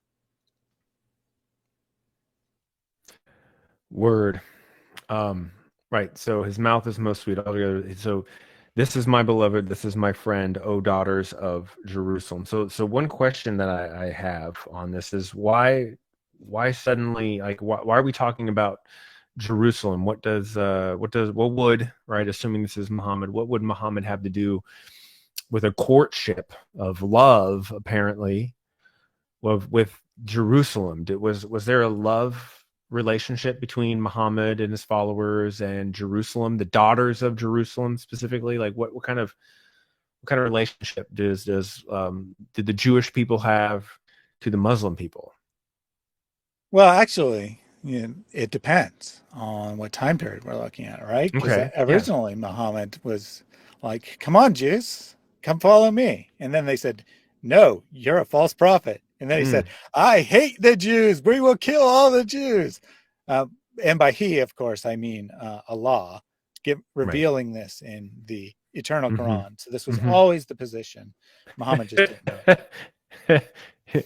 They were always mad at him, but they were also his chosen people. But they were always mad at him. But in context, why does she say that? Well, because remember, she was saying all of this to the daughters of Jerusalem who Hmm. asked what her beloved looks like, or actually, Yeah. they weren't really asking, for a physical description. They're like, "Why Just are like, you so why do you think enamored he's with so this? great? Yeah. Yeah, why are you so Yeah. enamored with this man?" And then she goes through all that, and then she said, at the end, she says, "This is my beloved. This is my friend, O daughters of Jerusalem." Um, Hmm. Hey, another question for you there. Did Muhammad have any female friends that you're aware of? Friends? Yeah. Like platonically friends? Yeah. No. Like non-sexual relations. Maybe his mother until she passed away. Like I have no idea. No, like no. Did he? Yeah, I'm not aware of anyone in the Islamic literature either that could be considered a friend of Muhammad who was a female. Yeah. Like legit, I cannot. Yeah. I mean, like you would assume like the wives of his companions like might be considered friends of his, but they're never, to my knowledge, mentioned at all. So I mean, the only female mentioned in the entire Quran is Mary by name. I mean, there's other females mentioned, but uh, Mary by name at least. Yeah, Um, for some reason, Allah either doesn't know the names of any of the biblical females or he just doesn't care what their he names are. doesn't One or the care. other. No, I'm going to go with he doesn't know. I think he would care to know, and he'd love to throw names out, but I think he started getting kind of nervous about his name picking and stuff like that, especially with Uzair being the son of the Jews declaring him to be the son of Allah. But who knows? Yeah, and at least if we take the Hadith seriously, at some point the Jews came to him and they're like, "What are you talking about? Mary, the sister of Moses, is not the father of Jesus." And then he's Well, like, "Oh, don't worry about it. They just named people after figures of old." That's yeah. actually the official excuse in the Hadith. No, that's the Hadith thing, and so it's a some famous historical person. We're gonna go with Aaron, sister of Aaron. Yeah, Okay. the naming after, I mean that's fine, right? Well, it's Yeah. actually not if we look at first century naming practices, but in principle, right, it would be fine for someone who is named Mary to be have a brother who is named Aaron. Um, Hmm. however, And the why father too. just You got to throw the father in oh there yeah, too. yeah, and Father Amram, Hmm. that in principle that's plausible enough, right? Yeah. Except the Quran refers to her that way, and you're expected to know who this Aaron is. Mm-hmm. Mm-hmm. And there is another other mention of an Aaron. It's the brother of Moses. Oh yeah, there's that. Hmm. Plus, you were telling me earlier you had an interesting conversation with a Muslim who had the same mistaken idea as the author of the Quran, that no one can Yeah. have the same name, right? No, yeah. So he's a I don't know if you want me to out Yeah, you him don't need to here give his since it name. was a Yeah. personal conversation, but it is someone that we all know very well here on this channel, and that's about as far as I will take it. But we did have a personal conversation on a Skype call for a good long while. And I can't remember exactly what had stimulated the conversation. He was saying some horribly blasphemous things in the chat. And I kind of went after him a little bit and finally just had enough. And I was like, we had exchanged texts and I think we tried to call each other a couple times on Skype. So I just called him. I'm like, look, dude, like, what's your issue? Like, what's your malfunction? And he proceeded to talk to me about the issues that are within our Bible and how we can't trust the Bible, right? This was like a 2-hour conversation I think we ended up having. And I was like, okay, well, I don't really know what you're talking about. Give me an example. So he gives me an example. He goes, well, Matthew chapter 1, the lineage of Jesus. And we had talked about this, Thaddeus, so we'll just kind of go through the basic thing here. But actually, can you hear me still?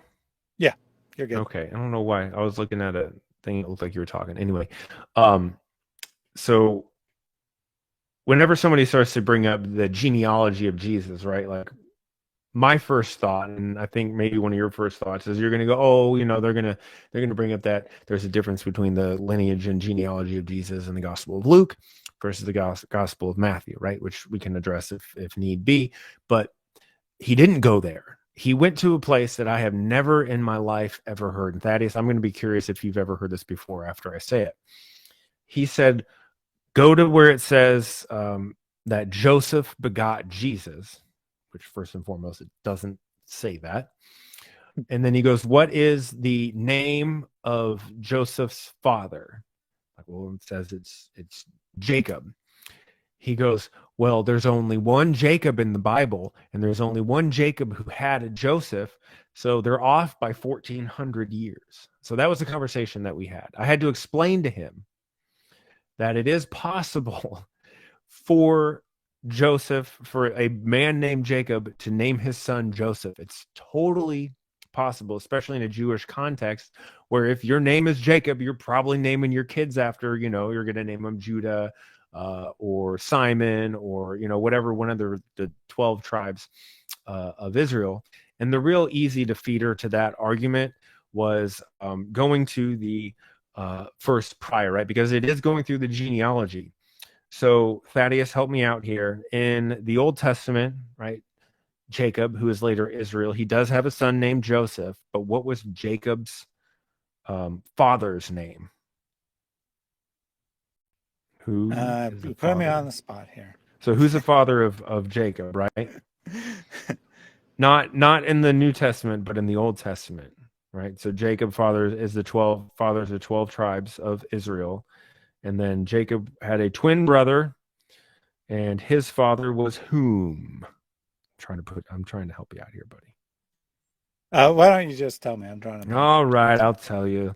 Right. So his father was Isaac, Ah, yes, right? of course. So his father was Isaac. So if our Muslim friend were to be giving an appropriate response to this, and he was being intellectually honest, he could have just gone up to go, wait, are we talking about the same Joseph or the same Jacob who begat Joseph and then begat Jesus? Well, let's look at grandpa's name, right? Grandpa's name, let me see here, is, I was trying to get this pulled up. Joseph, son of David, behold, the virgin shall conceive. Call his name Jesus.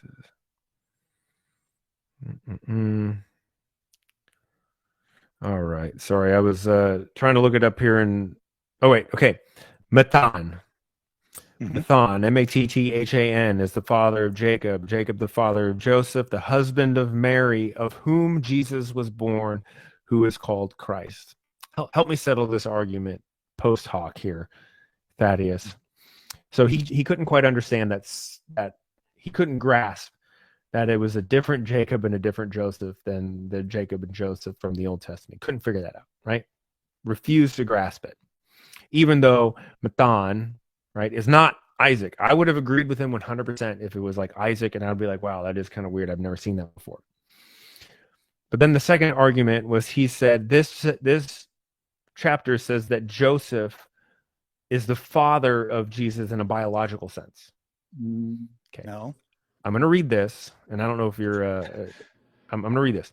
So this is Matthew 1 chapter 16. Or sorry, not chapter 1 verse 16. And Jacob, the father of Joseph, the husband of Mary, of whom Jesus was born, who is called Christ. I'm going to read this one more time, slowly. And Jacob, the father of Joseph, the husband of Mary, of whom Jesus was born, who is called Christ. So there's a word in here, of whom, right? Whom being the specific person that Jesus was born to. Okay, I'm going to have you focus on the word whom. I'm going to read it one more time, Thaddeus, and you're going to help us. All right. And I'm just doing this for my own sake, because sometimes I feel like when I'm getting gaslit, I just need someone to be like, no, you make total sense. Okay. You're not, so you're going to help us all out here. And Jacob, the father of Joseph, the husband of Mary, of whom Jesus was born. So is the whom speaking about Mary, whom Jesus was born to, or is it Joseph, whom Jesus was born to? Well, I pulled up the Greek, and Greek has this very handy feature. I did the exact same thing. Gender. Yeah. And Yes, it is gendered, and it's gendered feminine. Okay. So Jesus came from whom? Oh, well, clearly Mary. But I Yes. also want to point out that, even if it said, Joseph, right? Like, even if it said that it was Joseph's son, notice how it's father of, father of, father of, father of. And then it uses some strange phrase of whom Jesus was born, i.e., it's showing that there's a difference here, right? Yes. It's showing that something different has taken place than just being the father of someone. Yep. Yeah, because there's a big difference, like the in the Hebrew, I believe it says like beget, beget, beget, and out of whom. I don't know if you can pull up that tab, or I don't know what you're looking at with the gendered stuff. Oh, yep. So let me share my screen. Bo Rudder says, I have two friends named David, and they are not the same person. That's what I tried to tell him. I tried to tell him that. He couldn't figure it out. Nope. Now there's 2 million of me. Thaddeus, what are you sharing, bro? Are you still there, buddy? Anyhow, can you guys hear me? I don't know if I'm only by myself. Anyhow, and I think we're on a bit of a lag, or actually I need to zoom in, speed up. Okay, here we go. Yes, okay, so I am still going. So the reason why I was giving that as an example is because that particular person just kept harping and harping and harping on all of this stuff. And he was trying to say that the Bible is corrupted and all this. And so this is amazing what I was able to do with the conversation with him.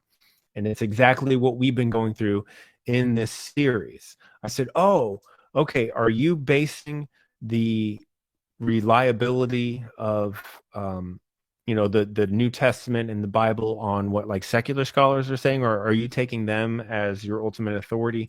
Or do you think that the Bible is the Quran is your ultimate authority? I'm like, if one contradicts with another one, which one are you going to go with?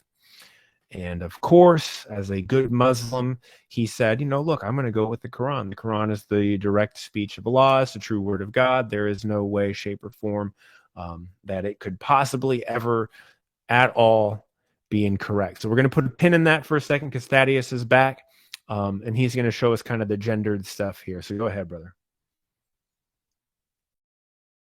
It looks like you're on mute. If you want to hit the mute button.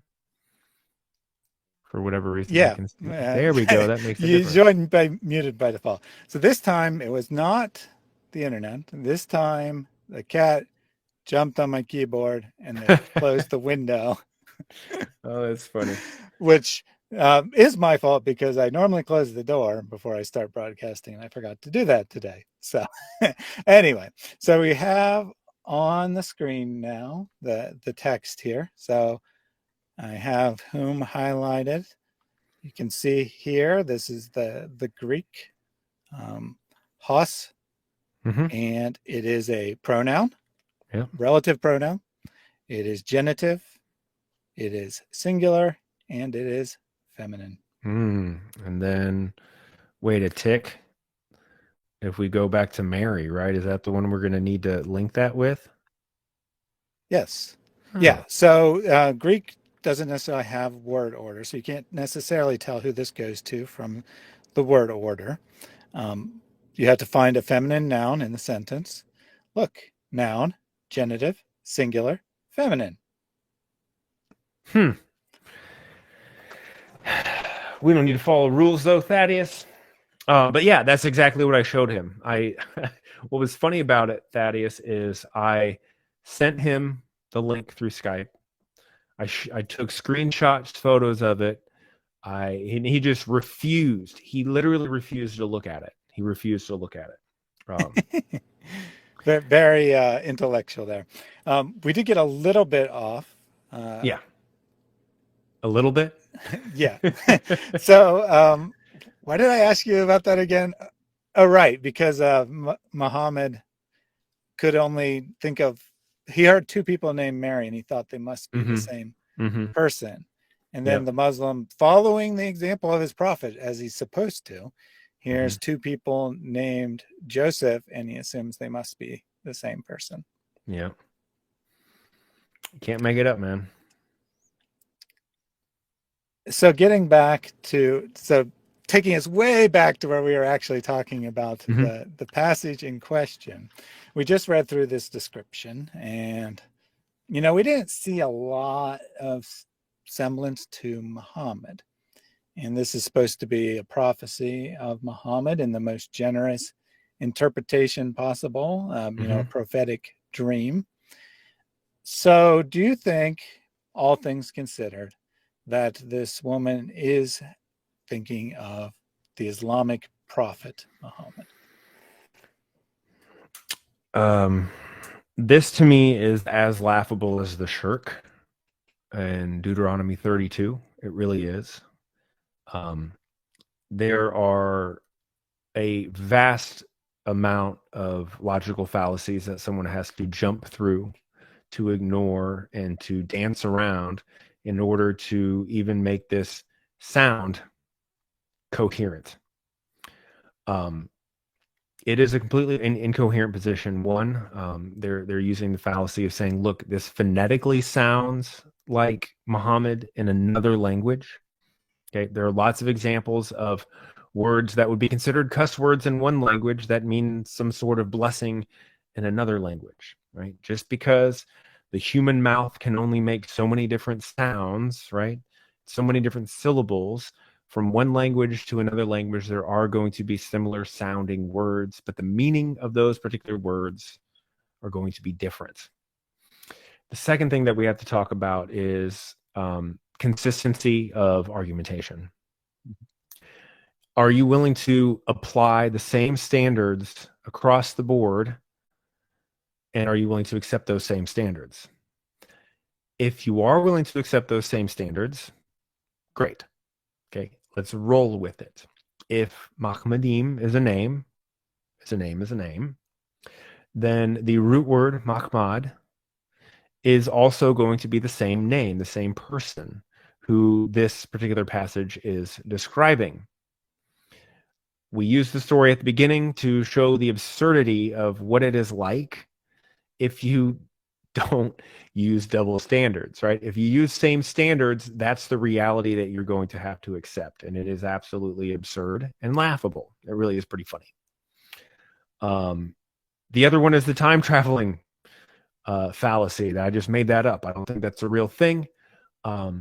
But we have to imagine that this Muhammad character is some sort of time traveling shape shifter, and using the consistency and not double standards. We just realize that it's one of those things that, okay, that's interesting, right? When you hear Zakir Naik for the first time and you don't know that he's hilarious, and you think when he says medical doctor, it means that he's an intelligent, well-spoken, well-articulated, highly integritous individual.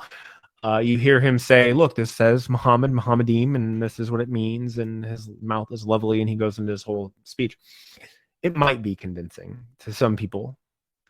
But when you actually take 30 minutes to look into it, it becomes completely absurd, completely hilarious, completely laughable. Add on top of that this is Song of Solomon, not Song and Law of Moses. We've just reached a point where it just can't possibly be. So I'd be curious to see kind of what your final thoughts are about it, Thaddeus. Yeah, well, so I have two things from the chat. You can address this one quickly. Is Mo in the Pentateuch? Muslim apologists claim he's in Song of Solomon and Isaiah. So see parts 1 and 2 of the series. Yeah. So when this person knows Pentateuch is the first 5 books, right? I assume so. Okay. Yeah. So go ahead and read or go back to our previous videos. We covered in the Pentateuch, in Deuteronomy 18:18, we covered that chapter where Muslims claim he is, and Deuteronomy 32 where Muslims claim he is. Those are the only 2 places Muslims have ever claimed to find Muhammad within any books attributed to Moses, right? The rest of them are outside of the Pentateuch. So this is the first one outside the Pentateuch, and actually the majority of them are outside the Pentateuch. So yes. So then we'll close out on this. So we've talked a lot about what the text is not saying, and it's not a prophecy about Muhammad. It's not a description of some future prophet. But Snowflake said, what is your understanding of the text? So what is your understanding of the book of Song of Solomon in general, and in particular, this passage in chapter 5? I'm a little bit more of a literalist in this particular sense, right? Not in the fact that this doesn't use very obvious allegorical language. That's not what I mean. But I believe that this is a literal love poem, right? It's a, in my opinion, a beautiful poem, a display of proper and great love between a man and a woman, and it is something that God has ordained for us to be able to enjoy together. And I think it's amazing that he uses that in this thing to describe that. However, there are lots of different opinions about the Song of Solomon. Thaddeus, I'm sure you're familiar with at least some of them. I'm not convinced by most of them, but there are interesting points of it. A lot of people will say, well, this is more of a allegorical love story between a bride and a groom, and the language used is completely allegorical. It's basically a parable, and the groom is like maybe Jesus, and the bride is maybe the church, and they kind of go through this little thing, which some people believe. And Thaddeus, I don't know what you think about it. Other people don't. I personally, I'm willing to be convinced otherwise, but I find it kind of hard to think about it in the way that it describes, like with frolicking and lilies and all those kinds of things. I think it's just genuinely a love story between a husband and his wife.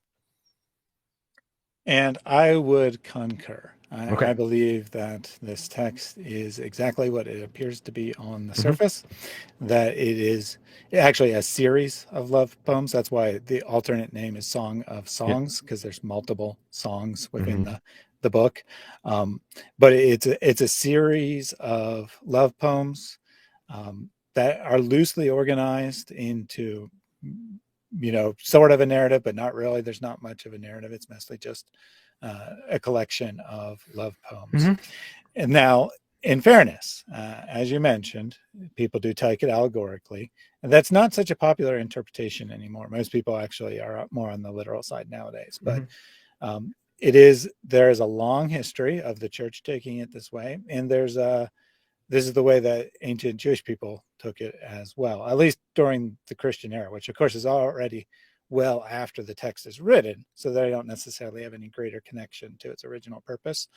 But basically, sensibilities made people think that this language was inappropriate for the Bible, which ironically, Muslims will, even though they want to go here to find Muhammad's name. If they're not going here to find Muhammad's name, they're going here to show us how the Bible contains pornography. If they think this passage is pornographic, they have no clue what pornography is. But in any case, according to Pakistan statistics, a lot of Muslims do know what pornography is. Yeah.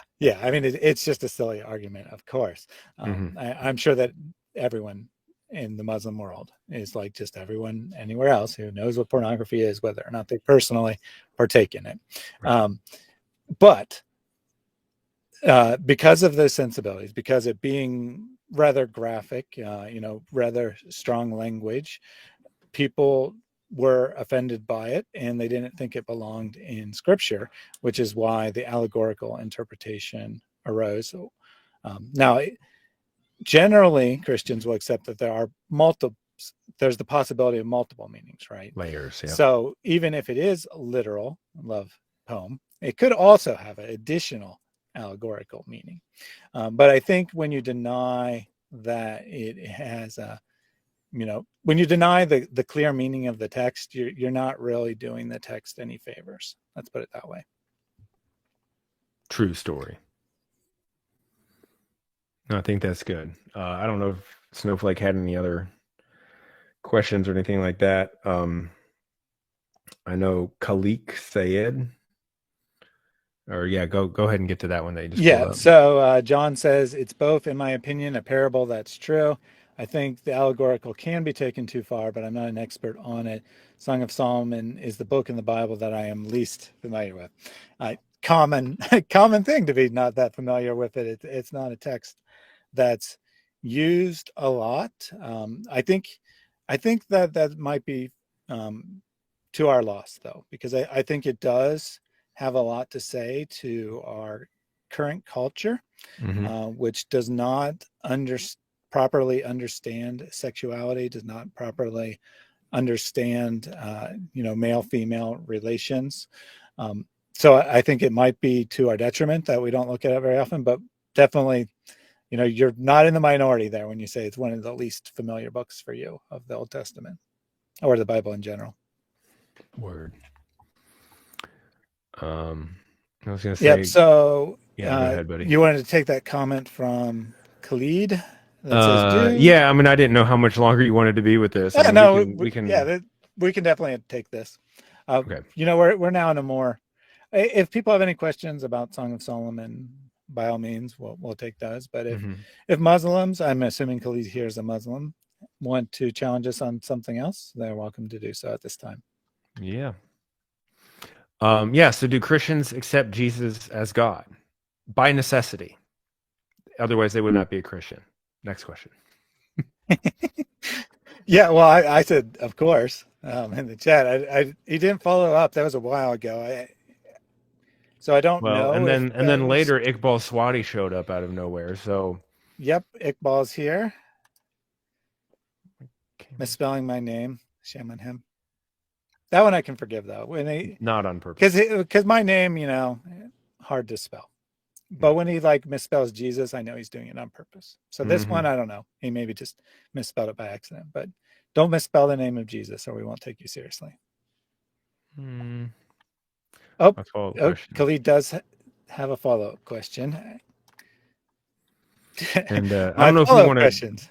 I don't know if you want to have him. I don't know if you have Yeah, time yeah, for a yeah. link or I'll whatever. put. It might be easier just to chat with him. Yep, yep. That way we could get some clarification on what he's actually asking. Um, so this is a very common line of questioning that Muslims like to go through, right? So they think they're going to give you this big gotcha, right? Oh, do you claim that Jesus is God? And you say yes, and then usually they're going to ask you a second question before they ask you this next question. Well, then that means you believe that Jesus is the God of the Old Testament too, right? All the commandments. They're going to bring up, killing babies. They're going to bring up, genocidal types of things, and they're going to bring up slavery. They're going to bring up all of these different things, which I fully expect. That is what Khalik Syed is planning on doing. So I'm just going to kind of go through your little game that you're playing here, Mr. Khalik Syed. Do Christians accept Jesus killed humans? Yes, we believe that Jesus, not in the human form sense of Jesus, but Jesus as the Logos, the Word of God, is the judge of the world, has been the judge of the world eternally, and has always been acting alongside and with simultaneously the Father and the Holy Spirit, forever in the past and forever in the future, judging all mankind. And part of judgment is required as punishment as well. So I have exactly no problem whatsoever telling you that, yes, that's what Jesus has done. And yeah, I don't know if you want to add anything to that, Thaddeus. Well, notice the problem that he's trying to set up here. He's trying to set up that we'll say that we might mistakenly answer no, or if we say yes, then we'll say he'll say what kind of prophet is that, or something along those lines. Mm-hmm. But notice what he's excluding. He's excluding the possibility that what his first question asked, that Jesus is God and therefore he is the rightful judge over humanity. Something that Muslims would agree with as long as they're clearly talking about God. Mm-hmm. They would say, absolutely, Allah has full authority to take human lives if he so chooses. Yeah. And then we'd say, Jesus has full authority to take a human life. And they'd be like, what do you mean? I thought he was a nice guy. Don't Christians love everyone? Yeah, correct. But what's the old the 90s song? What is love? Baby, don't hurt me. Okay, so but the real question here, guys, is, and I'll try not to get too deep in it, but the real question is, what is love? Right? So in First John, I can't remember the exact passage, but in the first letter of John, it says that God is love. And so the next question we have to ask is, what is love? And everything that we read throughout the Bible is an exemplification and a demonstration of God being love and what love actually does, right? If you're offended by this love, you're not understanding that love is not just forgiving and allowing evil to perpetuate, right? Allowing it to grow, allowing one child that you love to murder and destroy another child that you love. No, love is a part of love is justice, right? Justice for the oppressed. A part of love is also mercy. A part of love is all of these things. So if we read the Bible through the lens of understanding that God is love, then a lot of these questions that people are bringing to us can be answered, at least in my mind, pretty simply and pretty easily. Yeah, I think so. I don't know if we'll get another comment from him. I mean, it took him like 5 minutes to write that last one, so I don't want to like sit around for 5 minutes waiting for him to give another Yeah. follow-up question. Khalik, if you're watching, then I suggest you click the link and come up live. You obviously are not a great typer, which, nothing wrong with that. But we can't be waiting 5 minutes in between each response. John said it's also kind of odd that Muslims would take offense with this book, considering the more examples set by the most perfect prophet of mankind, presumably referring to the sexual language of Song of Solomon, but also could be referring to the violence of Mhm. the Old Testament. So yeah, what are they complaining about? Right. Well, They and don't see a problem when their God does it, but correct. And I actually don't think that that's the angle that most Muslims take. Sorry, I'm trying to get this thing adjusted. I think the angle that most Muslims are taking when they do that is called the tu quoque fallacy. Yeah, I know, but you also. So I don't think they're actually trying to say that what the Old Testament or whatever they're supposedly offended by, or what you're assuming they're offended by, is wrong. What they're trying to say is you cannot say that whatever I'm doing is wrong, or whatever Muhammad did was wrong, or whatever Allah did was wrong. That's their position. That's what they're trying to say. They're saying you can't say that because you believe in a book that says the exact same thing. So why are you sitting here passing judgment on my book when you, if you hold up a mirror to yourself, have the exact same problem as well? Okay. I don't know how you handle that, Thaddeus. I could go on about it a little bit, but I'd be curious to see how you handle those types of responses. yeah, well, in this case, he was the one who brought it up, which was Mm-hmm. the strange thing because he wasn't. I see what you're saying because that probably is ultimately where he's coming from. Mm-hmm. But they usually wait till we make the accusation first instead of bringing it up. But no, they answer the substantive question. How do you respond when you're pointing out a moral problem with Muhammad or even Allah, and they just say, well, but in the Bible, X, Y, and Z. Well, I always say, is the Bible true? Is it authoritative? Mm-hmm. Do you believe it? If not, then why are you quoting it? And if you do, then why are you a Muslim? Yeah. And if they're trying to argue Christianity is false, I just cut them off and say, if Christianity is false, that doesn't make Islam true. Do you have any reason to believe Islam's true? Right. Right. No, 100%. That's a great response. One of my favorite ways to talk to somebody when we actually get into a healthy discussion is to say, look, point out that there are irreconcilable differences between Christian theology and Muslim theology, right? You can't harmonize them. There's irreconcilable differences. We both Mm-hmm. can't be right. So it's one of three things. Either the Muslim side is correct and the Christian side is incorrect, or the Christian side is correct and the Muslim side is incorrect, or they're both wrong, Mm-hmm. right? And so, in my experience, saying, "Look, one of us is right, one of us is wrong," right, and that breaks down a lot of walls. I think for some people, other people, when they think you're being weak, they're just going to attack you, and that's fine.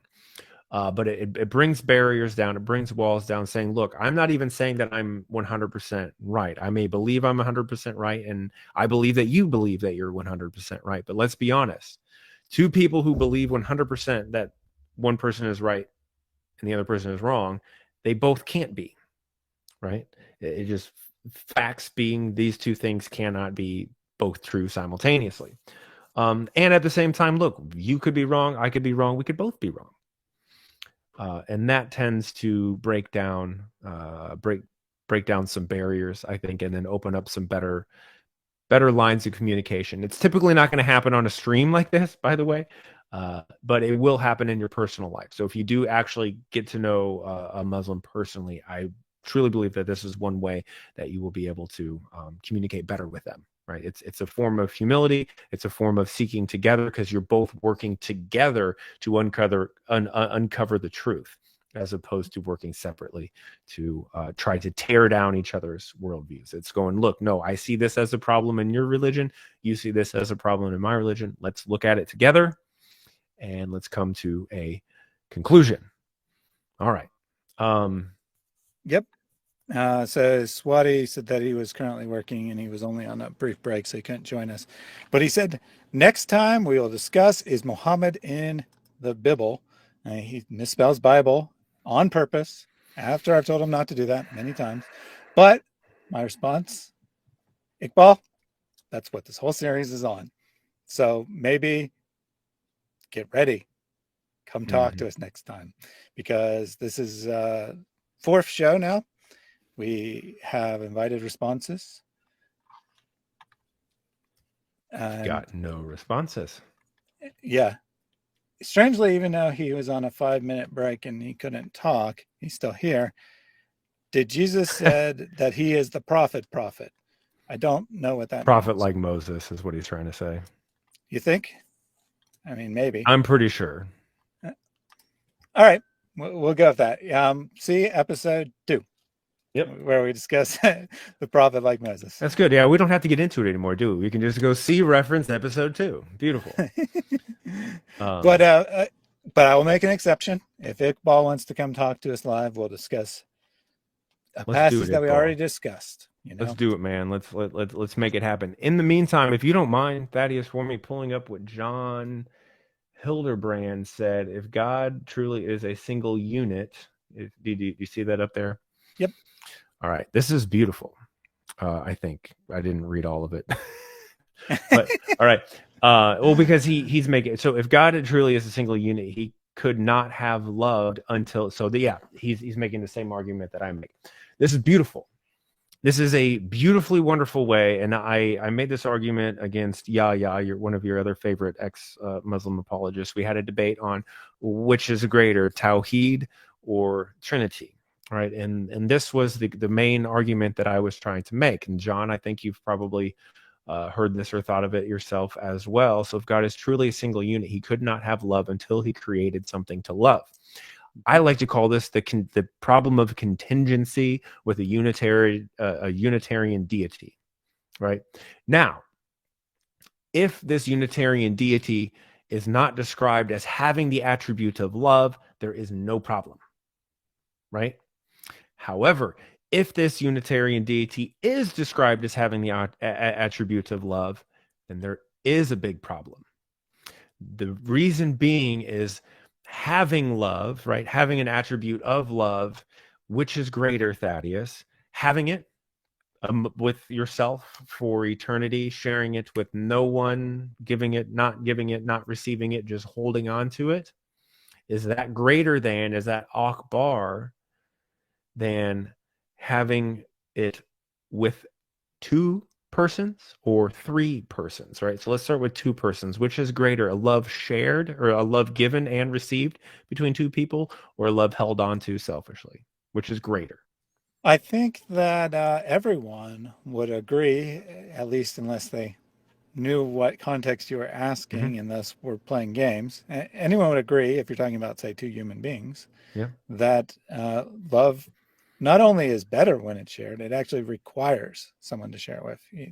You can't really just love without an object. Okay, great. I'm gonna add one other thing in here. So, and you use the family unit, you use kind of 2 human beings loving each other. So we'll use an analogy of a family unit. So a father and a mother love each other, right? They give love, they receive love, right? This back and forth loving thing, but they don't love something that they both love simultaneously. So if they have a child, let's say, again, this is completely allegorical. Don't start linking this to Trinity. I'm not making this as a reference. I'm making it as a point of greater love, okay? So we've got 2 people who love each other, right? Back and forth love, greater than one person loving themselves. We've already established that, right? If you add a third party into it, person A, person B, and person C, person A and B back and forth love with each other, right? And they can share a love towards another, right? And with the minimum, Occam's razor, the minimum of 3 people, you have you can have selfish love, you can have selfless love, and you can have shared love, right? If you add a 4th person, it doesn't add anything to the situation. If you add a 2 millionth person, it doesn't add anything to the situation. The 3-person understanding of love is the greatest exemplarily action that could ever possibly exist as love altogether. Okay, so if I'm a Unitarian deity, and let's say I have love, I do not have the ability to express my love I cannot turn that love into action. I cannot have reciprocal love. I cannot have shared love. I cannot have selfless love until, that's why I call it the contingency argument for love, until I create something, meaning that my ability to express a key attribute of who I am is limited by creation. Therefore, my love and the ability to express it becomes dependent, contingent upon creation. That is not a problem in Trinitarian theology. That is not a problem with the true God of the Bible. That is not a problem at all, because eternally God exists as one substance, three persons, Father, Son, Holy Spirit. You have selfish love, selfless love, shared love, all together without any contingency on creation whatsoever. So when we talk about Akbar, between the Tawhid or Unitarian model of God and a Trinity model of God, the Trinity model of God is far superior in multiple ways, but my favorite argument to use is for the love way. So John, thank you so much for that comment, man. I think you get it. Hopefully I expressed it well enough for you. But that's a powerful argument in my humble opinion. What do you think, Thaddeus? Yeah, I agree completely that the Christian conception of God, the God described in the Bible, is not dependent on his creation for or anything really, right? He's Correct. not dependent on his creation. Right. The God described in the Quran, or at least the God that Muslims believe, since the two aren't necessarily the same thing, is very much dependent on his creation because he can't express his attributes without it. Correct. And here's another argument on top of that. If you go to a website like Quran X or something like that, and you do a word search in the Quran for love, okay, I actually think it's in there 100 times exactly. It's been a few months since I've looked it up. And you read every single verse where the word love is in there. Every single time the word is love. Anytime it's in relation to God and man, guess how many times it says that Allah loves someone first? I have not done the exact count, but I'm still pretty sure it's 0. It is actually 0. Like in every single count, when you do a word search through the Quran, where love and a human being are in relation, Allah only loves those who love him first. Think about that. Think about this Almighty, right? This Almighty, this doesn't need anything, doesn't, self-sufficient, all that kind of blah, blah, blah stuff that Muslims like to tout. And yet your God is unable to, or at least is unable to demonstrate that he is able to or capable of loving someone who does not love him first. Whereas the Bible explicitly says the only reason we can love is because God loved us first, and that God is love. There truly is no more beautiful statement, in my opinion, than that, right? And especially that the truest expression of love is that one will lay down his life for a friend, and Jesus calls us his friend and his children. It's a beautiful, beautiful thing. Absolutely. The contrast couldn't be more stark, right? The Muslim God only loves because others love him. Our God, or we're in Christianity, we're only capable of love because God first loves us. Exact opposite. Yeah. So who's more powerful? The one who gives us the ability to love, or the one who only loves that if we love them first? I mean, come on. Allah is contingent upon his creation. End of story. Exo facto, he's not God. So now Iqbal's asking if he can join. Well, yeah, the link is pinned and I invited you to join. So go ahead, click on the link. All right. I don't know. While we were waiting on him, the lead had my favorite. Yes. The Jesus said he didn't come to change the law. Yeah, I was going to pull that up, and here we go. So I did tell them that he needed to click on the link and join us, because we can't be having a conversation like this. Gotcha. Okay. But I was going to bring this up anyway. Jesus said he didn't come to change the law, not even an atom's weight. When he didn't stone the woman, did he committed a sin by not obeying the law? So he's actually going slightly different place than Muslims usually go. He's referring, of course, to the woman caught in adultery. And he says, whoever is without sin can pick up stones and cast the first stone. Okay. Do you want to take this, Thaddeus, or want me to take it? I'll just comment very briefly, and Okay. then I'd like to hear what you have to say about it. Notice that he didn't say that that wasn't the rightful punishment under the law, which is what Khalid's interpreting here. He's saying that we are all guilty. He is modeling a type of forgiveness that we all need, right? If we're all to be judged by the law, we're all in the same position where this woman, where we deserve to be put to death. Not everything is intended to be taken literally. Also, the law says that there needs to be witnesses to the adultery. And there was no claimed, at least, witnesses to the adultery. So that's also part of it. Yeah. The text says that she's caught in adultery, but we don't know the whole story. Where's the man? The text says the man and woman should be put to death. Yeah, there's no man there. By the text, I mean the Mosaic law says the man and woman should be put to death. There's no man present. We don't know if the proper, well, we can assume the proper law procedure was not followed. There was no trial. There was no court order for her to be put to death. So the crowd has, in this very instance, acted outside of the law in their attempt to enforce the law. So a lot's going on here, is the gist of it. And he's trying to say that Jesus wasn't obeying the law. Well, no, the law never gave anyone permission to pick up stones and stone a woman of their own accord. And that's what you're saying, that the law he broke because he didn't stone her personally. No, that's not how the Mosaic law worked. Exactly. And also, Jesus didn't say that he didn't come to change the law. That part is false as well.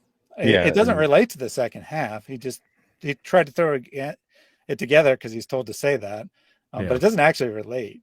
Those are two different things you're getting at. Yeah, and we did a whole series on the the most common one they're going to say is from Matthew 5, Sermon on the Mount. So we actually did a whole series on the Sermon on the Mount, morality versus Muhammad's morality or Muslims' morality. And you can check that out as well if you are genuinely interested in getting answers to these tough questions.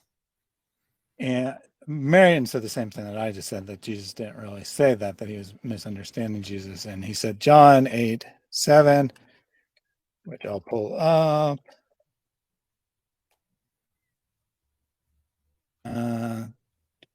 Okay, so that is actually just the passage of her being called an adultery.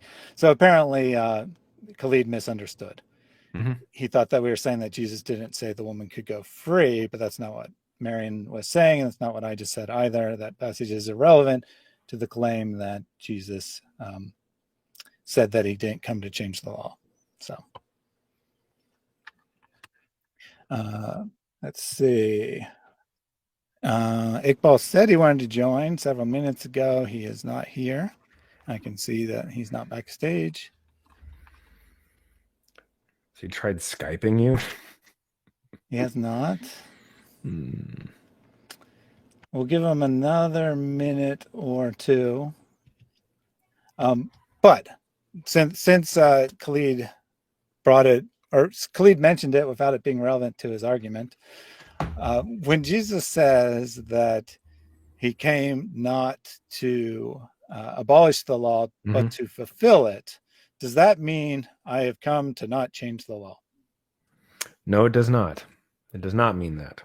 It means that he came to fulfill the law. And it's really important that people understand what words mean.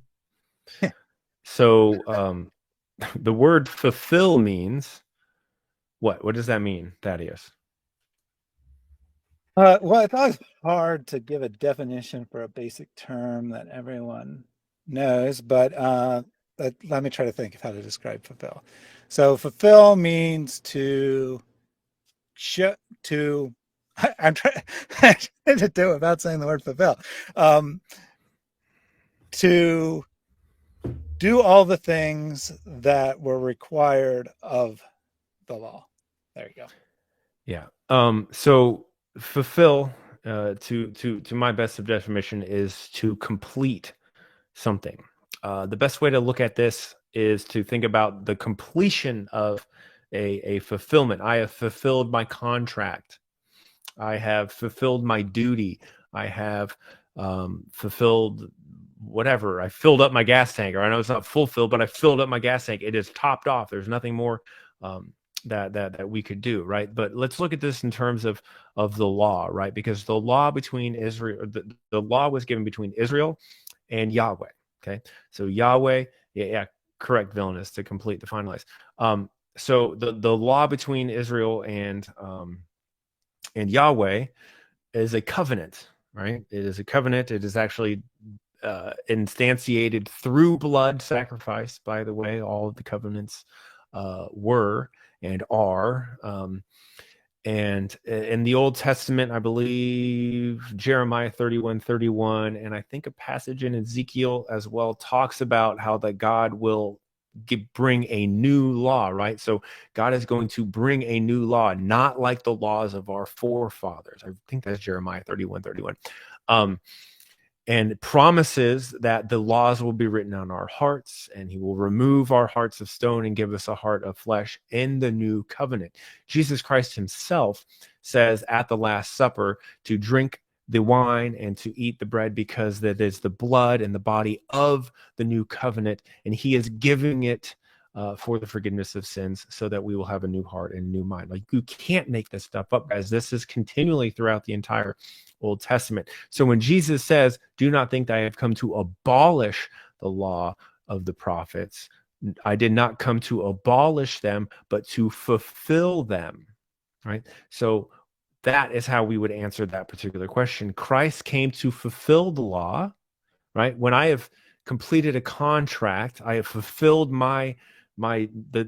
that end of the bargain, right? Israel up until that time had not perfectly held up their end of the bargain, whereas of course Yahweh did. That's why he sent Christ to fulfill it for us as a humble servant, so that he would fulfill the law perfectly, thus saying, look, the contract is up.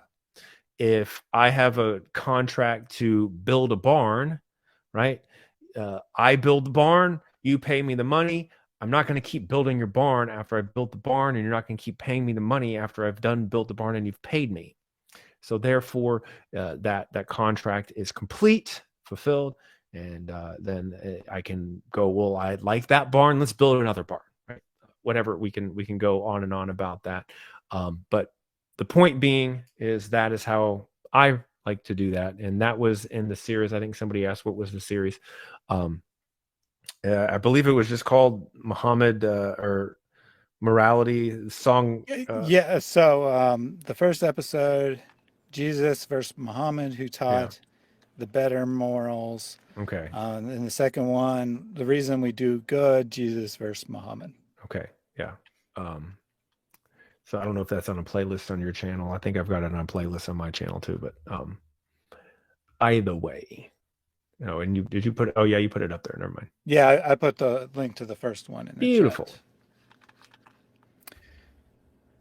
Chat. So it doesn't look like we're going to be joined by Iqbal, who changed his story from "I can't because I'm at work" to "Can I join now?" And then I told him yes, and he did come on.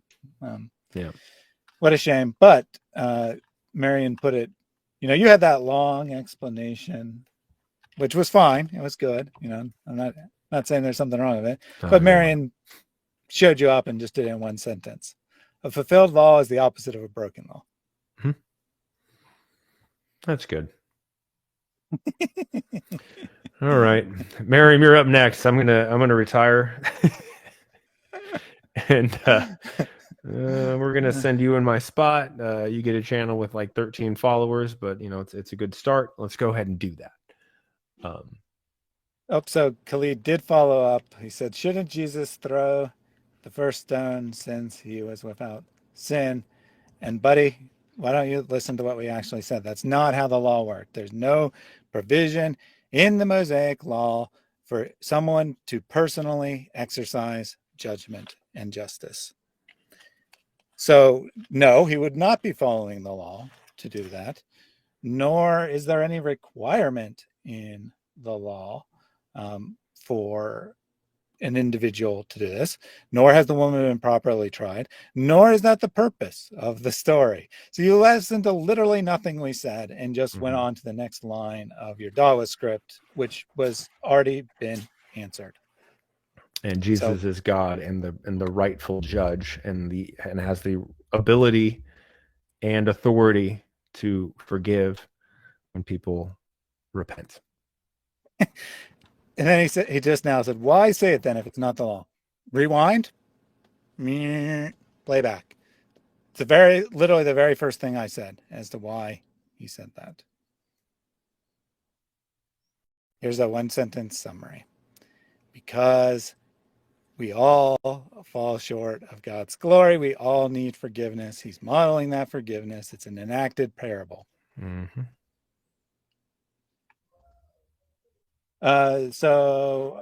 Islam Mentira Verdad asked if she could join. Sure.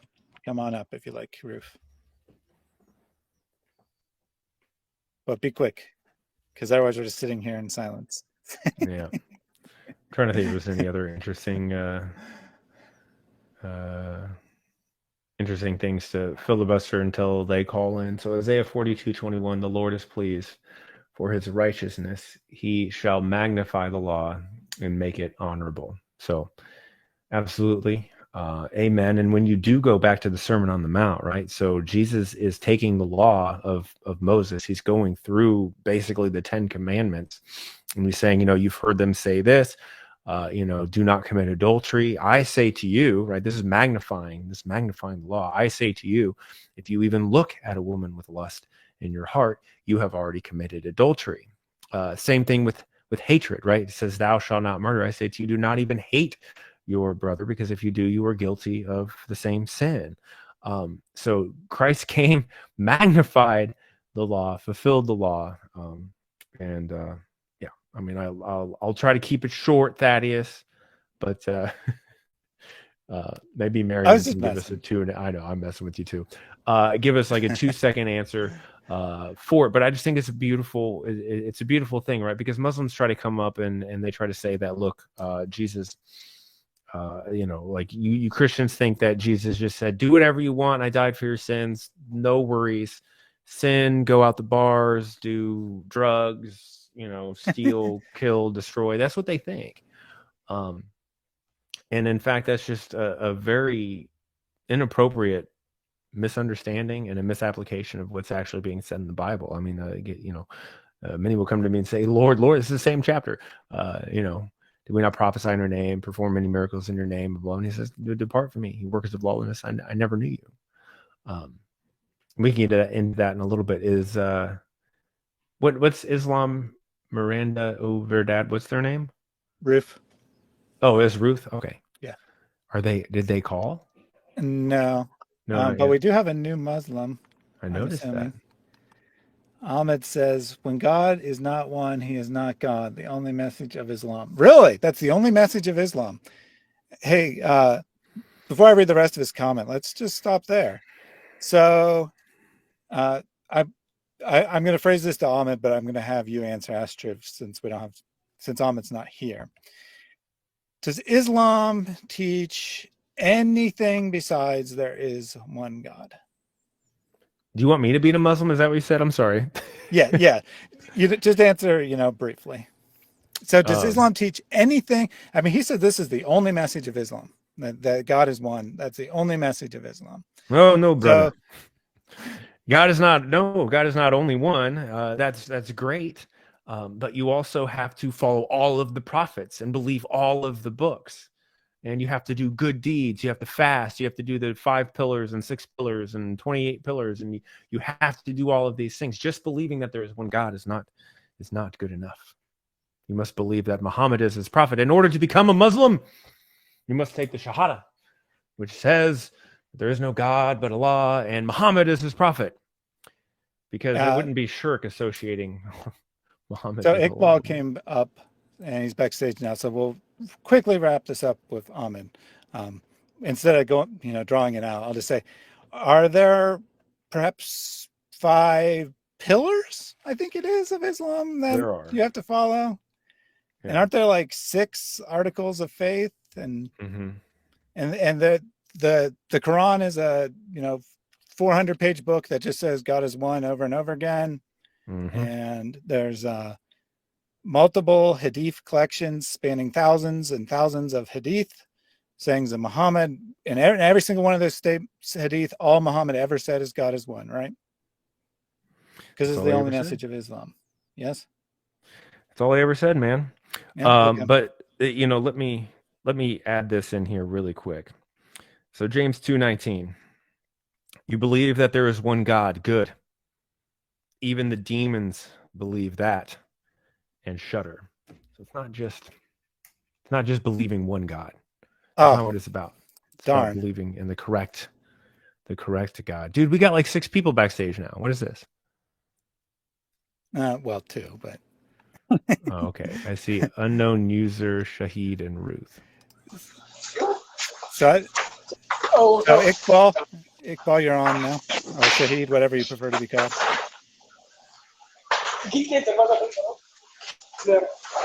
Can you hear me? Yes, you're on. You're up live with us now. Yeah, it's finished already. Can you hear me? Yeah, but just finish, okay. Thaddeus, how are you? I'm good. I'm not actually sure what you're asking me, though. Are you saying that you just finished work, or are you saying we should finish the broadcast before talking to you? I'm not actually clear what you're trying to say. I will take a little bit, not too much, but I want to clear something. Well, now's your chance. So, did you want to talk to my audience, or did you want to just talk to me off air? Yeah, I'm talking to your audience, no problem. Okay. I'm fine either way. I'm just trying to clarify because I wasn't sure what you wanted. All right, so you're live now. What did you want to say? Okay. You are making fun of me because I misspelled your name. No, I wasn't. I already told you English is not my language. Maybe I misspelled your name or something else. I wasn't making fun of you. Okay. I was just having a little fun. I said it was perfectly okay to misspell my name. So. Okay, let's come to the topic. You said you do not find Muhammad in the Bible, okay? Correct. Okay, did God promise Abraham that he will make the descendant of Ishmael a great nation? Yes. Okay, in Genesis 21, did this promise, he fulfill this promise? Yes, it's fulfilled within Ishmael's own lifetime. Ishmael lifetime. Yep. Okay, can you open Galatians chapter 4, verse number 21? I sure can. Give me 1 second to pull it up.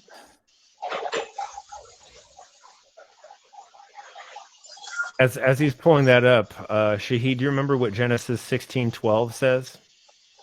Let's finish this one first, then I figured, well, you're going from Genesis to the New Testament, so I figured I'd at least stay in Genesis. But go ahead. No, this is the same verse. This is talking about the same verse. You got Galatians 4:21 up. Tell me, you who desire to be under the law, do you not listen to the law? For it is written that Abraham had 2 sons, one by a slave woman and one by a free woman. But the son of the slave was born according to the flesh, while the son of the free woman was born through the promise. Now this may be interpreted allegorically. These 2 women are covenants. One is from Mount Sinai, bearing children for slavery. She is Hagar. Now, Hagar is Mount Sinai for Arabia. She Yeah, corresponds yeah. to the present Jerusalem, for she is in slavery with her children.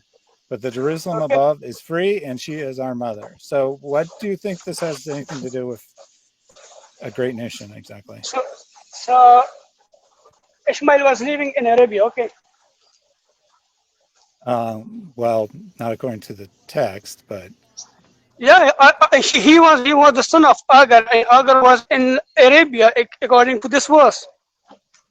okay. So, in the So broader context, yes, the oh, whole general area can be called Arabia. The word here is not an English word, obviously. It's in Greek, and they've chosen to translate it as Arabia. yeah, he is in Arabia. This is clear from the verse. I just told you the whole entire region was referred to as Arabia. You're going to want to say that it's referring to So, Mecca oh, specifically, not, and it's not, not. not. I'm saying that he is referred to, but I'm talking about the descendant of Ishmael. So, can you show me from the history that the descendant of Ibrahim, the sons of Ishmael, they were a great nation? Can you show me anywhere in the history or in the book of in your Bible? Can you show us any evidence? Yeah, if you read the Genesis narrative, where the promise comes from, it talks about the many descendants of Ishmael. That is the fulfillment of the promise. No, no, I am asking, show me where did he made the great Oh, nation of Ishmael. We don't have any evidence from the history that the Ishmael I just have a great told nation you that. except the Prophet Sallallahu Alaihi Wasallam. Okay, first of all, you have no evidence that your prophet is related to Ishmael. Second of all, I just told you the evidence from the Bible. It describes his many descendants. It describes the people groups which he founded. They Where, would. Can you let me where, finish? Can you let me finish? Can you let me finish? okay, okay. The people groups that are descended from Ishmael are going to be the great nations that the nation of Israel is in conflict throughout the biblical narrative. There is no need to go 3,000 years in the future and say it's fulfilled in Muhammad when it's fulfilled within the biblical narrative. And I don't know why you went to Galatians. This doesn't have anything to do with anything. I go to Galatians because he was promised that he will make the great nation, but we do not find anywhere in the history Okay. that the You're just children of repeating Ishmael yourself. become a great nation. You You're just do not show me. repeating yourself. Well, I am asking you, show me from the history that the descendant of Ishmael, they have become a great nation. Where can you show us in the history? well, I according to already your, told you. actually, sorry, go ahead. Because all the prophets in the Bible, they have been explained in details, but there is no details of the descendant of Ishmael. What do you And mean there there's no is details of the descendants of Ishmael? and there is no historical evidence that the nation of Ishmael, they have a great nation. Where is there? I already told you that it's throughout the biblical narrative that the people groups that are descended from Ishmael are the nations that are in conflict with Israel. They are great nations. They are the enemies of Israel. And then you say because you want to go to Galatians because it has the word Arabia. That's all. The only reason you wanted to go there. It says, let me give an allegorical interpretation. Hagar is Mount Sinai in Arabia. So according to you, because he says that Hagar is Mount Sinai, and he happens to use the word Arabia, that somehow that has something to do with Muhammad. That's your argument. My argument is that in Arabia there is only one prophet, a great nation, which is the Muslims. That's why I'm referring why are to you talking about a prophet? Why are you talking about a prophet? There's no promise of a prophet. There was a promise that I will make you into a great nation. That promise was fulfilled in Isaiah, and it was fulfilled in Isaiah. Was Ibrahim a prophet? What does that have to do with anything? because his descendant must be Promise is a prophet. great. No, I'm not going on your wild goose chase. The promise is to make a great nation. A Great great nation. nation. Nothing For about what? you will be For a what? prophet. Nothing about your descendant 4,000 years, 3,000 years later will be a prophet. Nothing about Muhammad. This is all your imagination. All the text says is I'll make you into a great nation. That means you will have many descendants, and they will be politically important in that area, in There, the he immediate is. future. This is talking. This is only talking about the two sons, Ishmael and Isaac. Isaac, he has already made a covenant with him, but he didn't fulfill the promise with Abraham of Ishmael. How I already What told do you you. mean Show he me didn't from. I fulfill it? said You just keep telling me. you You are just you keep asserting. you are referring only to the biblical text, Yeah, I'm and referring to the biblical narrative. That's where you got the dang promise from in the first place. If you can go to the biblical narrative for the promise, I certainly can go to the biblical narrative for the fulfillment of the promise. No, Don't tell do me that I that. have to.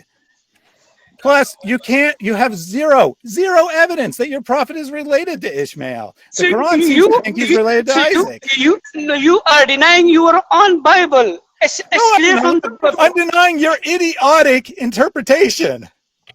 You are making your own interpretation to the text. This is No, why I'm you not. are not accepting He, it. You are. All right, he's muted. Go what ahead. is what? How do you spell gaslit? Trying to gaslight you very badly in Arabic. I'm not really sure how to do that.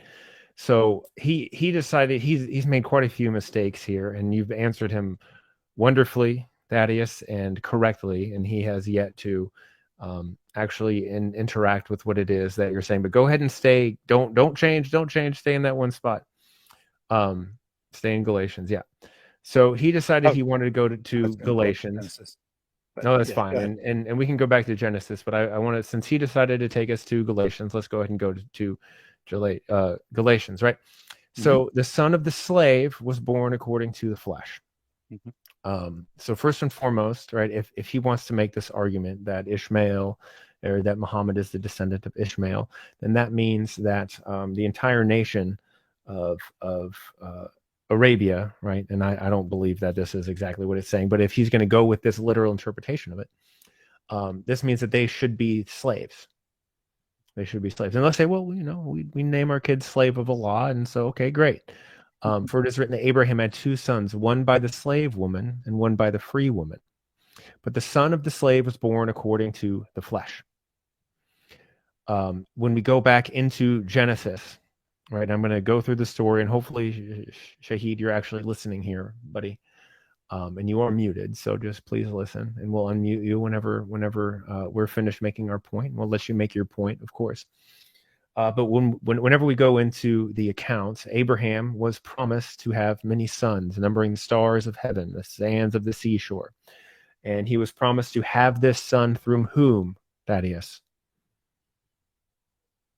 He was promised to have this son through his wife, and His then wife. Who? Sarah. And Okay. then he said that, well, she's old. I need to have a son a different way. Yeah. So he went. He didn't really believe God's promise, and he and Sarah. Now, to be clear, it's consensual here, right? He's not Correct. going behind Sarah's back. Yep. He and Sarah said, why don't you impregnate this younger woman, Hagar, who is my slave, who's Sarah's slave. Therefore, it's a legitimate relationship Right. because you can legitimately claim the child as your own heir, is what I'm trying to say, because of the legal relationship between Sarah and Hagar. Right. And Hagar is a slave or a servant, right? And where did Abraham and Sarah pick her up from? Where is she from? Where is her homeland? Egypt. All right. So she's Egyptian, correct? So she's an Egyptian slave woman. All right. So Abraham and Sarah disobey God. And they decide that what they are going to do is the way that it should be done. They disobey God. And Hagar is caught in the middle of this, and she has a son named Ishmael. Is Ishmael the promised son? So in Sarah and Abraham's opinion at the time, they're thinking this is how the promise will be fulfilled. Okay. But then God comes and he explicitly says, this is not what I promised. Because of my relationship with you, Abraham, I will bless Ishmael, but he is not the promise. He is not the person from whose line the promise will be fulfilled. Exactly. Bingo. Right. And so it is not through his line, right? So mankind, first of all, the reasoning behind this is that mankind can mess up, right? They can disobey God, and God can still bless whatever it is that they messed up. That's one of the messages. But the other message is that was not the intention of God. What God's intention was for Sarah, the free woman, to have a son by Abraham, so that the promise of the promised land, of the message that would bless all nations are blessed through which nation? Thaddeus, which nation are all nations going to be blessed through? Through the nation that comes from Isaac. Right, which is we know Israel now, which is Israel, right? So I'll let you kind of go ahead here. I've got some other things to say, but I don't want to get too far away before we let Shahid give us. Yeah, let's go ahead and let him respond. Shahid, you're back up live. Please don't yell. Why do you muted me? Yes, I have because no you time. Kept yelling and you have putting your own interpretation to the Bibles. I am asking you, did he promise that the descendant of Ishmael will be a great nation? You did not give any historical evidence for that. Show me historical evidence that promise was fulfilled. You are going under interpretation of your own interpretation. Okay, I got it. So show me historical. Stop repeating yourself, please. You don't need to say everything 4 times. Okay? You are not answering my question. How am I supposed to answer? You never shut up. You're yapping. Yeah. Okay. So ask your question, then stop talking. Then I can answer. Don't ask your question and then immediately say, you're not answering me when you don't give me a chance. So please define what you mean by historical evidence. Yeah, give me from evidence from history that the promise of God with Abraham was fulfilled. Show me. I'm asking. So you said, show me historical evidence. I'm asking what you consider historical evidence. It's a simple question. What would you consider valid proof? Outside from the Bible. Show me from the history. So why do I have to show you something from outside the Bible? But you don't have, because I am asking you a specific question. Show me from the history that the promise was fulfilled. Show me from history outside the Bible that Abraham existed. We both agree Abraham was a very important prophet. Show me outside the Bible. Show me outside the Bible that Abraham existed. I am making my arguments from the Bible, and then when he was promised according to the scripture, but you do not show me any evidence from the Bible. I am asking you also from the Bible that the children of Ishmael was a great nation. You do not have any evidence from the Bible. You do not have any evidence from the history, and you are going and putting your own interpretation to the text. I am specifically asking a simple question from your Bible. Show me that this promise was fulfilled, and show me also from the history. If you cannot find from in the Bible, show me in the history. Okay, you don't need to repeat yourself over and over again. Again, just make your point and stop. You don't need to say it 3 times. So make up your mind. When I told you what the Bible says, you said go to something outside the Bible. So is the Bible acceptable evidence or not? If you are not able to give me reference from the Bible, then I ask you, show me from the history. You do not have any evidence for that. I didn't say I couldn't make you a reference from the Bible. Show me. Yes, I will. So so Ishmael's descendants are described in Genesis. I got to check what chapter, but we'll go there.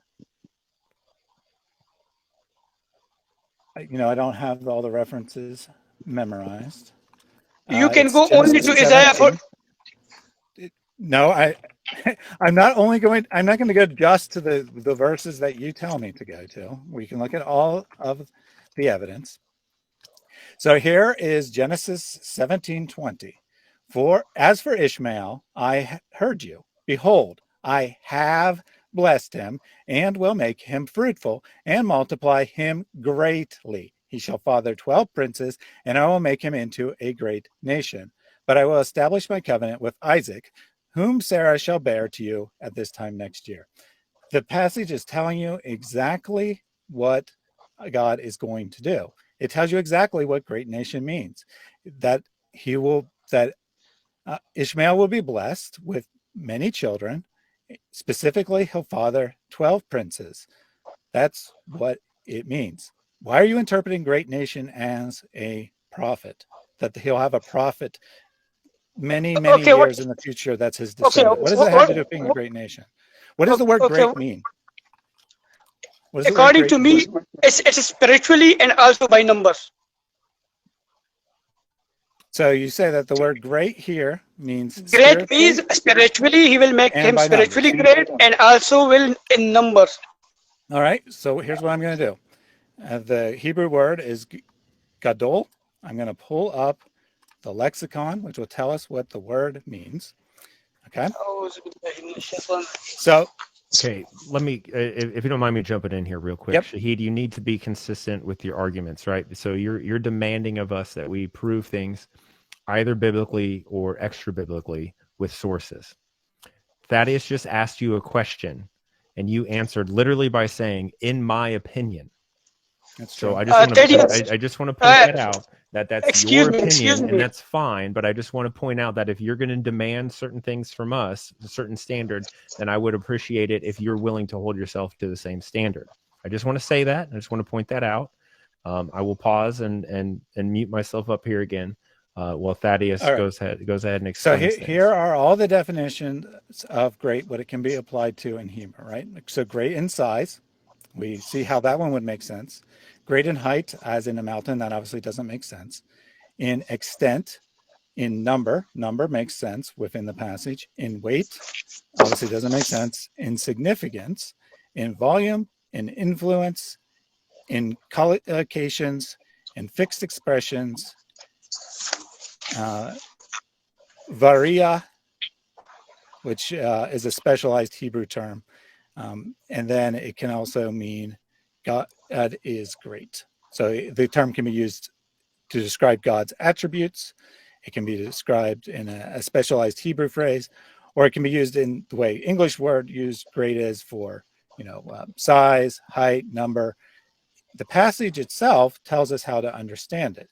It tells us that it should be understood as number, that he will raise a great nation, as in a nation of a large number of people, that Ishmael will have many descendants, and that they will found a new nation.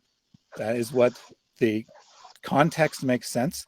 You'll notice that I did not read anything that says anything about spirituality, let alone prophethood. So I have supplied a source for why I believe the passage is describing the large nations that will come from Ishmael. And if we read on in Genesis, it will eventually say the specific names of the 12 people, the 12 princes. And then we will see that the nations that they founded, i.e. that are named after them, occur again and again in the biblical narrative. Now it's your turn to give me a reason to believe that this passage is a promise of a future prophet. Okay, if I broke in the middle because my battery, the cell phone battery is getting down, so I ask you, and you go to the meaning and here and here. I'm simply ask a simple question, that this promise that he will make the nation of Ishmael a great nation. This is in numbers, not in anything else. You are going around in here. Okay, I am asking, this is about numbers. He will make a great nation in numbers. Can you show me the evidence from the Bible or outside from the Bible that they have made a great nation, the descendant of Ishmael? Can you show me any evidence? Sure, we can go through the entire biblical narrative and see how many times the people groups that will be descended from Ishmael occur in the biblical Okay, narrative if you really want to. can you name the descendant of Ishmael first? Yeah, I got to look up where it Yeah. names them. Genesis 25. Genesis 25. Okay, thank you. So you already know that the Bible names them. Well, I know. what are you disputing with me then? Yeah, I'm disputing, but there is nothing mentioned the descendant of Ishmael that they have a great nation except one. This is called Kedar. Okay, he Okay, was the so second son of he was the second son of Ishmael, and the lineage of the Prophet ﷺ is directly go to Kedar. you just told me that Kedar is a great nation. You just said that Kedar is a great nation, therefore it was fulfilled in Kedar. I am not telling you that Kedar was a great nation. There is no evidence that Kedar was, but the you want me to descendant of rewind? You literally Kedar. just said that. Why you are breaking the things? But I ask you just to give me the example. Give me evidence from that. I'm waiting. So we have the 12 sons of Ishmael here, already showing that God has fulfilled the first aspect of the promise, that he will have 12 sons, and he will have. Now, just before we go look anywhere else, just think about this, okay? God said that you're going to have many descendants. You'll start with 12 sons, and then they'll have many children. If someone has 12 sons, just without any other evidence, is it very likely that they'll have a lot of grandchildren, or that they'll only have one or two grandchildren? He has 12 sons. I'm from these 12 sons. Give me any evidence that there is a great nation among these 12 sons. Thaddeus, you mind if I step in here real quick, buddy? Yeah, go ahead. Okay. So if you go to Genesis 17:20, what you're going to see is, as for Ishmael, this is Yahweh speaking, I've heard you, and I will surely bless him. I will make him fruitful and multiply him, and he will become the father of 12 rulers. I will make him into a great nation. So the explicit reference here in terms of what great means is multiply him greatly and fruitful, meaning that he will have many descendants. It's exactly what Thaddeus said, and this answers your question. Yeah, this is mean in numbers, and I'm asking him, show me that the descendant of Ishmael, they have a great nation in numbers. He do not provide any evidence to me in the Bible, from the Bible, I just read it. And from the history. I just read it to you. It's fine. It's fine. We'll go slow. So you said that I could go to the Bible or history. So I'm just going to go to Kedar, since that's the one that you already told me was a great nation. And I'm going to go to history. I could go to look at the examples in the Bible and how there repeatedly are, and that Ishmael's various sons and their descendants are often enemies of Israel. But since you've acknowledged Kedar, we're just going to go with that. And sorry, I did not share in the right window, so let me share correctly this time. So we have the Wikipedia article on the Kedarites, a group known from history. The Kedarite kingdom, or Kedar, was largely nomadic, ancient Arab tribal confederation described as the most organized of the northern Arabian tribes. At the peak of its power in the 6th century BCE, it had a kingdom that controlled a vast region of Arabia. Sounds like a great nation to me. What do you think, Astro? I think so as well. And to also indicate the northern part, like you just mentioned here, if you go to Genesis 25:18, it says Ishmael's descendants settled from Halva to Shur, which is near the border of Egypt as you go towards Asher. And they lived in hostility toward all of their brothers. All right. So again, Ishmael's descendants settled near the border of Egypt. Okay, so near the border of Egypt. I wonder why that would be. Where's Hagar from again? Yeah, we have a map here in Wikipedia article showing where the region of their kingdom was. Thaddeus, Oh, I ask a specific. Thaddeus, can you hear me? I can hear you. Yeah, I ask a specific question. You do not show me any evidence that the nation of Ishmael, they have a great nation, and he will make him a fruitful nation. What does it mean by fruitful? Fruitful I means that you do not show me any evidence. You are going I here just and there. Yeah, why you are not stuck to the point? I am asking, give me any evidence from the history. You do not provide it.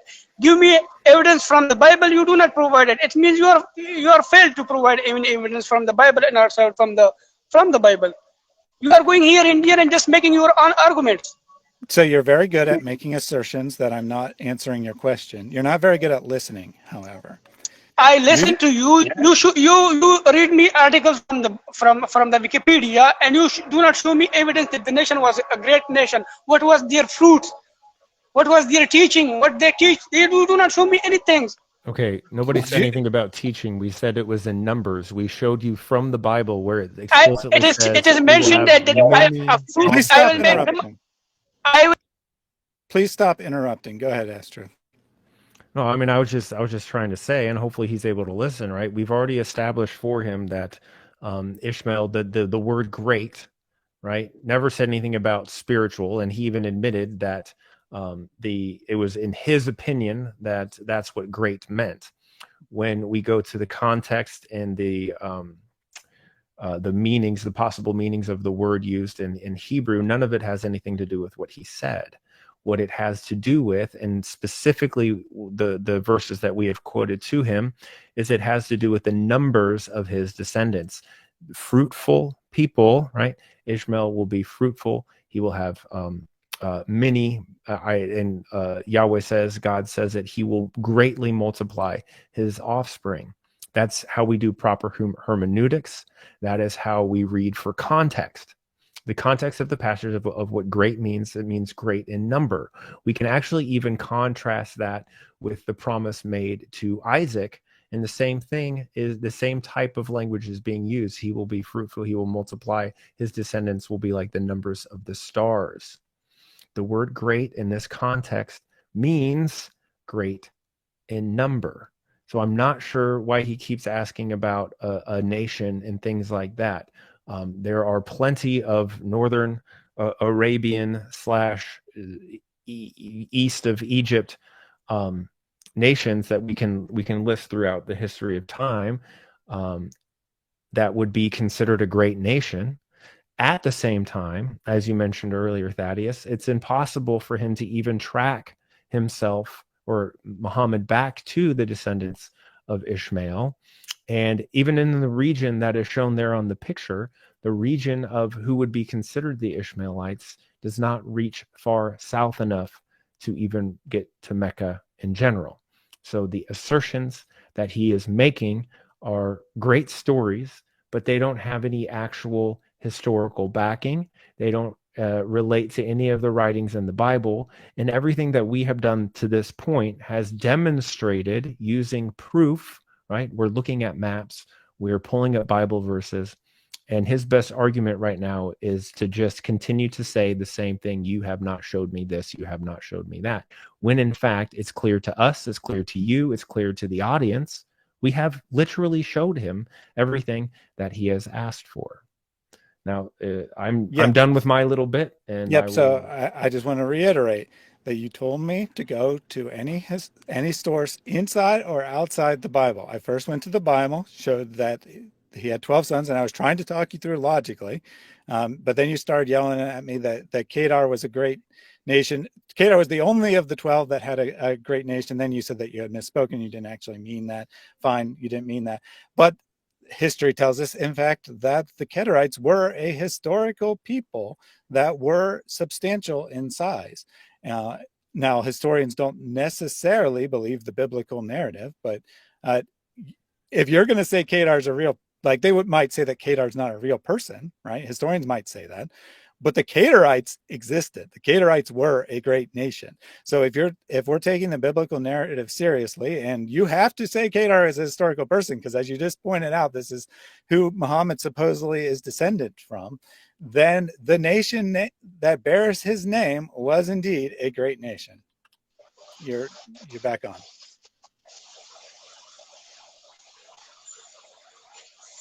Iqbal, you can, or Shahid, you can speak now if you like. So what I can speak, you do not provide anything. You are making your own interpretations of why I mentioned this prophecy, because it is mentioned in the Quran in chapter 22, verse number 78, and God, Allah subhanahu wa ta'ala, tells the Prophet ﷺ that this religion of yours is the religion of your father Abraham, and the Abraham is the lineage from Ishmael. The last Prophet Muhammad ﷺ is from Ishmael. Can you pull out the ones, chapter 22, verse 78? Yep, I can This is bring that up. this is the great nation, the Kedarites. You are talking about Kedarites for a great nation. This is what I mentioned, that Kedar was the Who said Kedar? descendant. Yeah, Kedar. Yeah, but I don't remember anybody saying Kedar, but go ahead. There is nothing mentioned in Kedar, but he is promised that this Islam is the religion of his forefather Abraham. And this is the great nation which was promised to Ibrahim. So, at least the first source I have here, they're either using a different numbering system or you have the wrong reference. You said 2278? Isn't about Ishmael or. It's a very long verse. Read all the verse. Strike. Okay, I'll read it. Strive in the cause of Allah in a manner worthy of striving. He has chosen you, and he has not laid upon you any hardship in religion. Keep to the faith of your father Abraham. So is that what you're referring to, that portion there? Yeah. He is telling you this is the religion. Islam is the religion of your father, and the lineage of the Prophet ﷺ directly go to the Ibrahim. Okay. And this is you mentioned yourself the Kedarites and from the Arab, the Kedarites from Arab, and there is only one person which come in the Arab and was make a great nation also, and he was a fruitful nation and also was a great nation in numbers. There is no any other one in history and biblical. Again, you're very good at repeating your assertions over and over again. Can you show me any historical or Quranic evidence that 2278 is talking about Ishmael? This is talking about the to the Prophet Muhammad that Ibrahim was your father. This is direct reference. This is direct reference to this is direct reference to Ibrahim alayhi salatu salam. Can you calm down? Calm down. Take it slow. I didn't say that this isn't related to Muhammad. Pay attention to the question I'm actually asking you. Yeah, this is that the son of Abraham that's being referenced is Ishmael. Or are you just adding your own interpretation to the Quran? Does Abraham have sons? He has Ishmael. More than one. Yeah, son. and Ishmael have sons. He asked you a question, and you're not. Yeah, so you want that I should show you a specific person that the Prophet ﷺ is from that person? No, I can't show you this. Okay. So this is your interpretation. But thank you for admitting this is not my. This is the direct words directed to the Prophet ﷺ. God is directed. You're correct that the Quran claims that Muhammad is descended from Abraham. It does not claim that he's descended from Ishmael. So your argument doesn't even get off the ground because you're assuming that the Quran believes that Muhammad is descended from Ishmael, and the Quran doesn't actually say that. It could be referring to Isaac. So we from history we know from the biblical narrative that Ibrahim has a son Ishmael, and Ishmael was promised in the book of Genesis that his descendant will be a great nation, and the Prophet ﷺ is from the descendant of Ishmael. So what evidence? What evidence more you need? You don't. First of all, you don't get to make that assertion. You have to provide evidence that Muhammad is descended from Ishmael. Second of all, we've explained to you from the context, great nation means having many descendants. We've shown you from history that indeed Ishmael had many descendants and that a great nation in influence as well was already raised up. You're just assuming that great nation means there'll be a future prophet, and there's no justification for that whatsoever. So until you show me where the phrase a great nation means a future prophet in your descendants many years down the line, you don't even have the beginnings of an argument. You're just asserting that you know what great nation means, even though that's not even an interpretation that Hebrew offers for the word great. So what is your understanding of the verse of Genesis which he promised to God promised with Abraham? What do you mean by this? What do you mean? What is my interpretation? We've We've gone already over it established multiple times. You are putting your own interpretation to the text. That's why I'm asking you. No, I am not. I am not. This is no. I am exegeting. No. You are just playing. Okay. Projecting what you're doing is not Yes. the same as what we're actually doing. Let me explain to you the difference, right? We're looking at the context. We're looking at how the phrase is used in context. What a great nation means in context. Where this استنى يا محمد استنى انا هي انا اشوف في موجود ولا ما في موجود. Excuse me. No problem. And so we are explaining we are getting our meaning out of the text. We are looking at it where it says, I will multiply you greatly. I will give you many descendants. I will raise a great nation. And we're saying all these terms mean the same thing, because that's how normal interpretation means. You look at the context, you determine what meaning. Sorry, he's muted now. I'll unmute him when it's his turn to talk, but too much background noise. So we're looking at the text. We're looking at the context. We're saying that the word should make sense in context. What you're saying is whatever I believe the text means, that's what it means. And then you're accusing me of saying that. No, I'm the one that's looking at the context and providing you evidence that my interpretation, if you want to call it my interpretation, even though it's clearly the plain meaning of the text, was fulfilled. You have not provided any evidence that the word great can mean spiritual. You have not provided any evidence that Muhammad is descended from Ishmael. You have not provided any evidence that the phrase great nation means a future prophet. So one of us is indeed reading their imaginary interpretation into the text, but I'm sorry, sir, it's not me. You may speak. Okay, no problem. If you are not satisfied, it's upon you. But I already give you. You didn't give me anything. You gave me literally nothing. Excuse me. It's time for work. Okay. I will contact later on. Okay. Okay.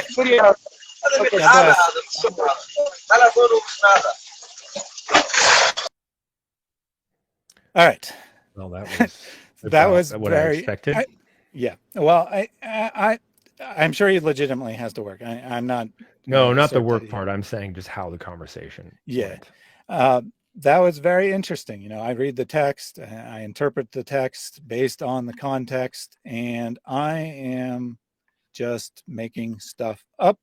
Like I said, he's very good at asserting over and over again his position.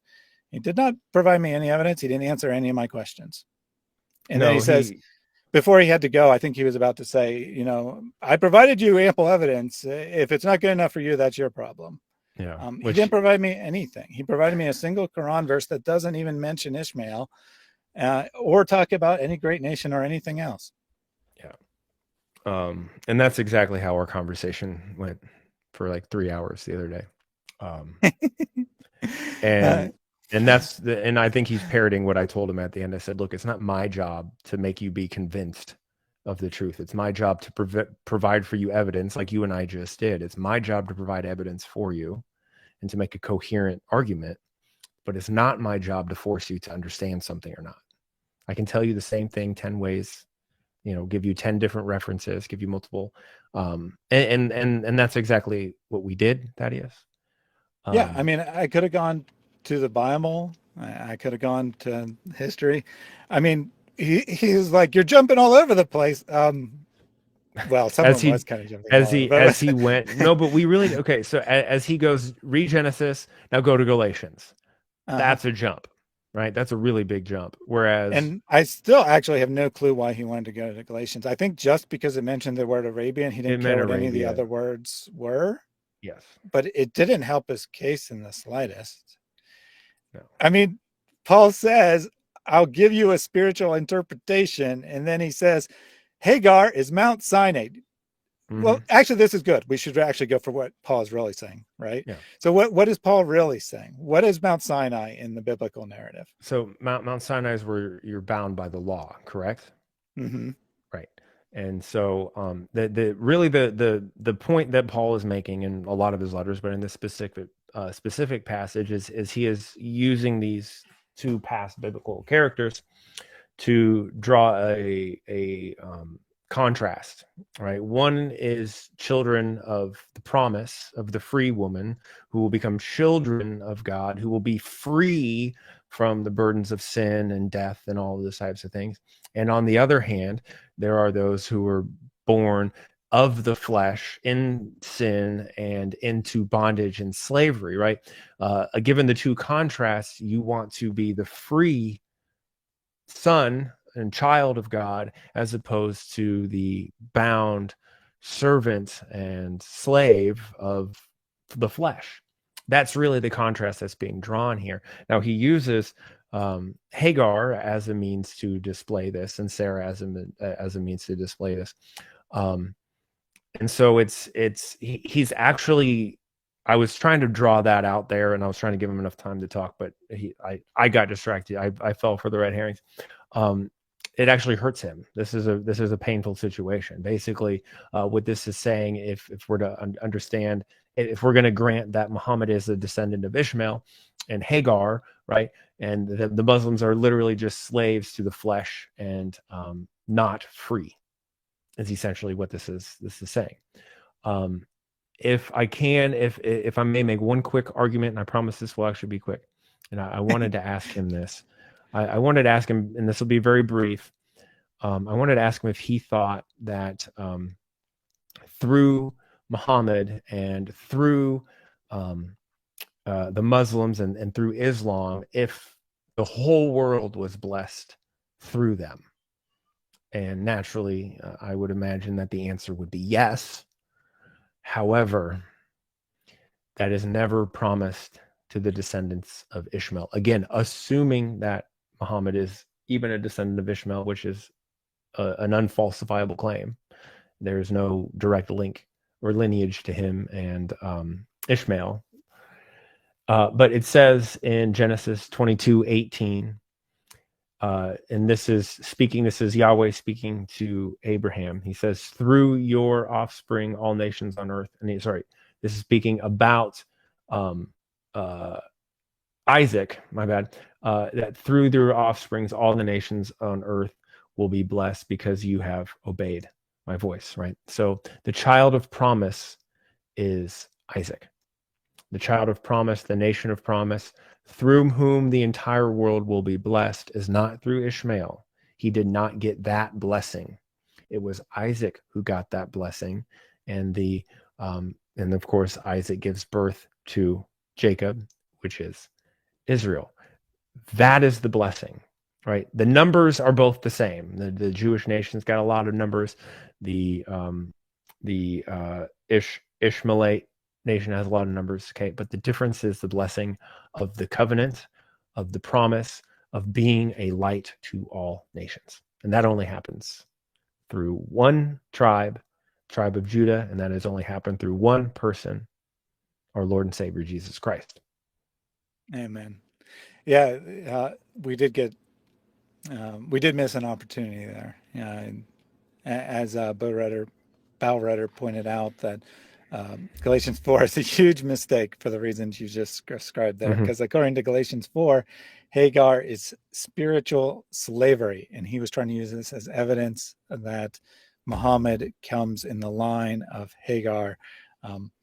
So even if we grant his assumption, which is, to be very clear, just an assumption with zero evidence whatsoever, he even said as much. He said that, in my opinion, this is what it means. Even if we grant that assumption, the Mohammedans now, the descendants of Muhammad, and again, this is actually about genetic descendants, but Right. Are the slaves. Mm-hmm. The people under the promise given to Abraham are free. They got the wrong promise, according to Iqbal's own argument. Yep. All right, that was fun. That was something. That was definitely something. But if he comes back, and I think he will, because he's shown some interest in me lately. But if he comes back, the question's going to be the same. Where is your evidence? Because he was very good at asserting I wasn't giving him evidence, even though I was providing sources, looking at the Bible, analyzing it, looking up what the word meant.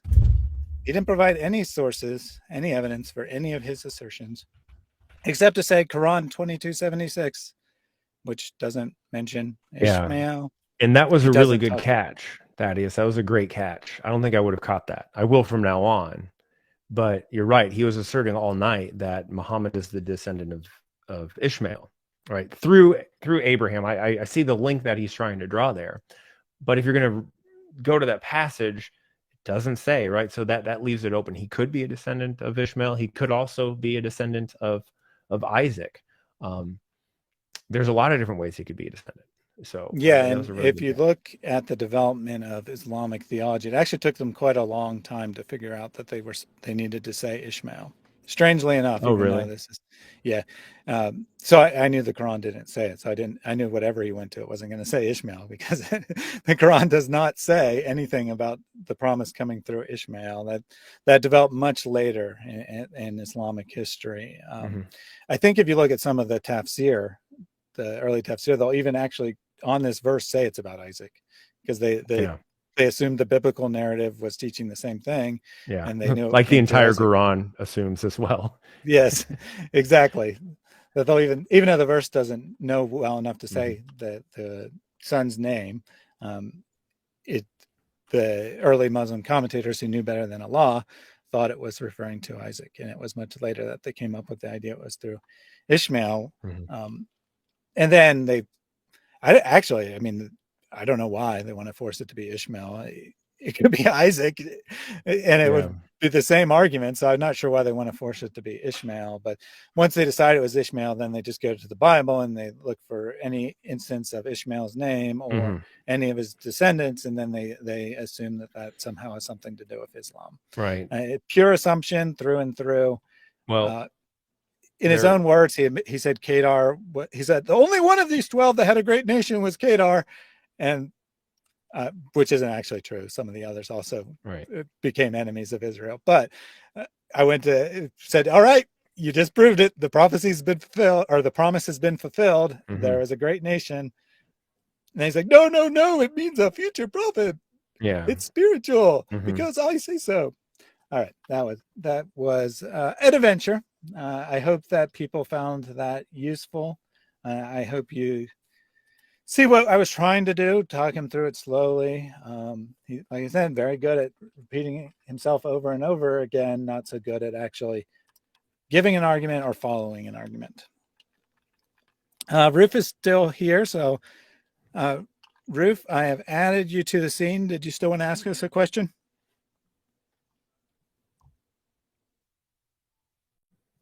If she's muted on her end, she may have fallen asleep. Oh, okay. Oh, there you are. Hey, Ruth. Hi, I am here. No, well, I am from Colombia, so I really don't speak English very well, but I want to say something. Well, the reason I am here is because we, Spanish speakers, don't have what you had. I mean, there are many English channels where we learn about Islam, but I was looking for, I don't know, I think I found 3 or 2 Spanish in channels in Spanish.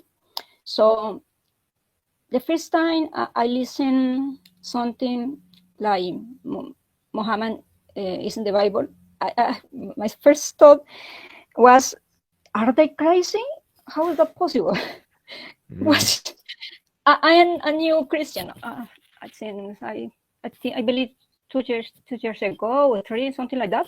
But my family had some Bibles in house. We read them. And I was listening. I don't remember his name. He was from USA. He was explaining all those verses where Muhammad is in the Bible. It was, I don't know, I say my brother in Spanish, I must, what I do, I cry and I laugh. It's funny because the way they explain how is he in the Bible is, I don't know, I don't know what to say that in English, but it's crazy. Just twisty every word they put, they what they want is throw in the garbage. I don't know. It's so crazy. I was thinking maybe the only Muslim that speak English are crazy, but I was put some commentaries in Spanish website. They are the same. They're crazy. I say you definitely don't use your brain. Are you blind? You can. It's the same. They can start insulting you, may joke about what we believe, but they don't show any evidence about what they are saying. And as I say, Spanish speaker are many people in this world, but there are, I don't know, 3, 4, maybe 5 channels in English, in Spanish. So I started to listen to you guys because we need information about Islam. And I was, my country is, I'm from Colombia. I was looking, there are, I don't know, 15, 20 mosques in my country. My country is a Catholic country. I suppose it's a Catholic country. Oh my God. Even here, a city is close near to my city, had a mosque. Almost every big city in my country had a mosque. And I was in my university, I studied theology, and I was teacher. They don't know so much about Islam. They don't know about that. Next semester, I believe I had a class about Islam in Hindu or other religions. And I had to learn about Islam because they don't know. So thank guys, because we don't have that you have. Almost every channel is in English. And my English is very bad, so I try to learn, take notes in Spanish in order to make my own videos in Spanish or Italian. By Portuguese. I understand some Portuguese too. That's I want to say. I pray for you every day because I'm doing a very, very great job. I pray because, I don't know, Spanish speakers learn about Islam. There are many Muslims in Spain, Latin America too. Brazil had many Muslims. And Christian, I don't know in those countries. Yeah. Thank you, guys. Yep. Yeah. Well, first of all, thank you. Go ahead, Ness. Yeah, and we'll definitely keep you in our prayers as well, and praying for you and your family and the country, and hopefully there can be a good Spanish-speaking voice that can explain a lot of what Islam is propagating and what they're teaching. Because my own personal experience, I didn't know a lot about it. And I think that works to the advantage of a lot of Muslims, is because they can blindside people because they are so unknown. And if an entire region is unknown to it, they're going to come prepared with their Dawa script and their, we're going to destroy your faith and invite you to ours type of thing. So I think it would be amazing, and we'll continue to pray for more Spanish speaking apologists to be able to educate and to equip the faithful with proper, truthful information about what Islam teaches and how to counteract some of the lies that they try to propagate. But thank you, Ruth, for saying what you said. It's very encouraging, actually. Yes. So first of all, thank you for your prayers. Thank you for your kind words. Thank you for your support. I know that you catch a good majority, maybe all my live streams, and always good to see you in the chat. Ruth did not mention, but I will mention that she has translated a number of videos of mine and a number of videos of David Woods and possibly other people as well into Spanish, and I believe some into Italian as well. I put a link to her channel in the chat. If by chance you speak Spanish, definitely go check that out. Or just subscribe to it anyway to help get more viewership up. Get that algorithm out there. Definitely. And Professor Yaffel said your English is not very bad, sister. And I agree. Your English is fine. Good. All right. She has 184 subscribers. My goal is to get her over. How many people are in here right now, Thaddeus? Let me check. Sorry, because I opened her channel. Yeah, I opened her channel too. Yeah, that's why I was the stream up. 38, something like that, maybe. So we should be able to get 20 new subscribers. So we should be able to get Ruth over that 200 mark.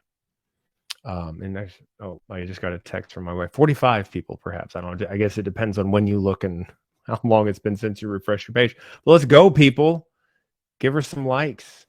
Sorry, guys. Yeah. I can add something. I pray for Spanish speakers or Italian or Portuguese, because for us as Spanish speakers, it's easy to understand Italian and Portuguese. I mean, I can listen to a Portuguese, a person who speaks Portuguese, and can understand. So for me, it's easier. And it's the same when I listen to an Italian. And that's the reason for me, or for one person who speaks Roman language, sorry, my bad pronunciation, it's easier. As Thaddeus, sorry for your name, I don't know how to say it in Spanish. I try to help him to add Spanish and Italian or Portuguese classes on his channel, but it's very hard. I had too many work to do. I almost spend my whole day listen to English channel, take notes in Spanish, and then do a translation to Italian or Portuguese. It's so hard. So sometimes I can do too many work at the same time. Yeah, definitely. Yeah, I can't imagine. I took 3 years of Spanish in high school, and I know about 5.5 words. So for you to be able to do, I can't imagine the time that it takes, but to do everything. But yeah, I really appreciate what you're trying to do. Yeah, definitely. We appreciate. I shouldn't say we. I appreciate it when people make an effort to spread the message in other languages, because I only speak English, and the truth is there are plenty of people speaking in English. Getting the message in other language is very important. When someone says that they speak Spanish in your case, or they speak Urdu, or they speak Portuguese, or whatever language that they speak, I say absolutely, and they're like, I want to start a channel, or I want to do something. I'm saying, don't start an English channel. Start a channel in your native language, and you don't even have to come up with your own ideas necessarily. You can just take. You can take David Wood's scripts. He has said this himself. You can take my scripts. You can repeat exactly what we say in your own language. If you're comfortable talking to the camera, you can do it on camera. If you're not comfortable doing to the camera, you can dub it. You can add subtitles. You don't even have to, do all the research. The translation is super, super valuable.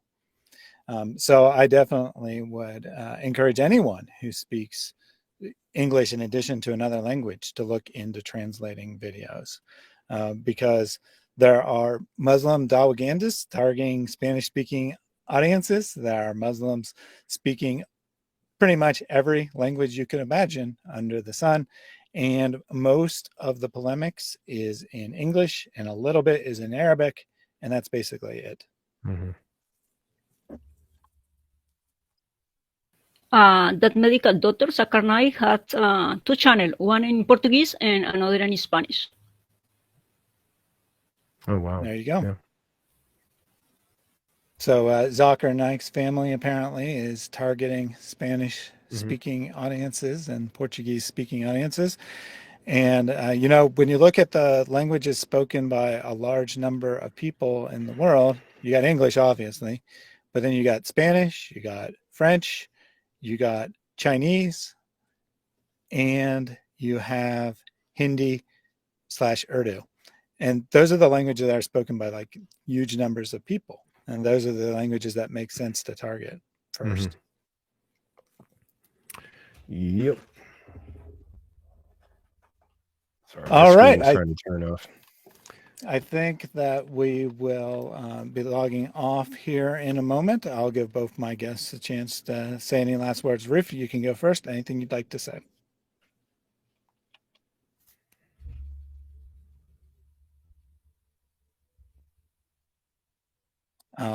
She may be getting, she just sent us a message, said thanks, God bless you guys. Excellent. Anything you'd like to close us out on? I think we've pretty much said everything we need to say. You know, so we've been through a long journey today. Stay tuned. We're going to be kind of continuing to move through the Bible, answering every single question regarding whether or not Muhammad is a true prophet.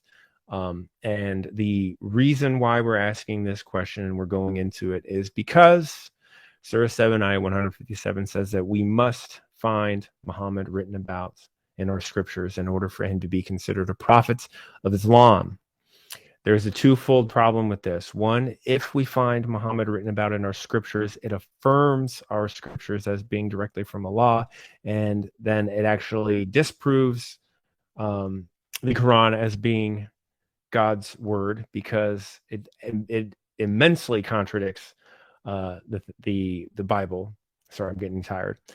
But if we don't find Muhammad written about, that means that the Quran was wrong because Allah was either impotent, ignorant, or malicious in the fact that he lied, he was unable to preserve his word, or he just was dumb and he didn't know. Okay, so we're going to continue to search. We're going to continue to look for Muhammad, and just remember, whether or not we find him, Islam loses. Back to you, Thaddeus. Sarita says, Finding NoMo must continue, and indeed it will. You know, just as Muslims will continue to find, or attempt to find, I should say, Muhammad in the Bible, we will continue to look at these arguments. I know that they often are really silly and stupid, and it seems like a waste of time to take them seriously, but Muslims take them seriously, and our goal is to reach Muslims. You know, you'll get plenty of people like our friend who joined us today who don't listen and just repeat their argument over and over again, but you will get Muslims who actually listen. You will get Muslims who come to reject this argument. I have met Muslims who say that indeed Muhammad is not found in the Bible. Now, they're still Muslims, so they'll say that's because it's been corrupted or whatever. But the point being that there are people who actually listen. I have definitely heard stories of Muslims who left Islam specifically because they couldn't actually find Muhammad in the Bible. They, you know, they took this claim seriously. They looked it up and they're like, that's not Muhammad. So it's always worth a conversation, right? You won't convert someone instantly most of the time, but if they're willing to have a conversation, that means they're at least open to the possibility of hearing what you have to say. So have those conversations. You know, raise this subject with people you know in real life. Be nice about it. You know, don't be like Iqbal where you're trying to shout the other person down. You know, ask them thoughtful questions like I was trying to do. I did have to cut him off and make him stop interrupting us. So I did have to raise my voice, but you know, try to have a nice conversation. If the other person's willing to have a nice conversation, then, you know, ask questions. Ask them to ask them what Iqbal was asking me for. Ask them for evidence of their position. And if they can't provide it, ask them what that means. And then challenge, if they say something like, religion doesn't need evidence or whatever, say, well, my religion has evidence, and you're welcome to challenge me on that. So thank you all for joining us today. Have a great rest of your week. As I mentioned near the start, I've been working on video. It's quite sarcastic, quite over the top. Look at how Andrew Tate is the perfect Muslim, since I have had probably over a dozen Muslims come to my channel and tell me that Islam is the truth because Andrew Tate has accepted it. Very interesting argument. So be on the lookout for that. It's in the process of editing. It should be out within a few days. I think it will. You'll either laugh with me or you'll laugh at me. Let's put it that way. So that's a good teaser right there, man. I wasn't gonna watch it anyway, but now that you said that, I'm definitely watching. Because I watch it and I have to laugh at myself. I should have been like Ask Truth though and say that I just had someone send this to me, because I'm not actually myself in the video. I'm playing the part of a Muslim who is celebrating the conversion. So beautiful. All righty. Thank you all for joining us. Have a great week. God bless. God bless you guys.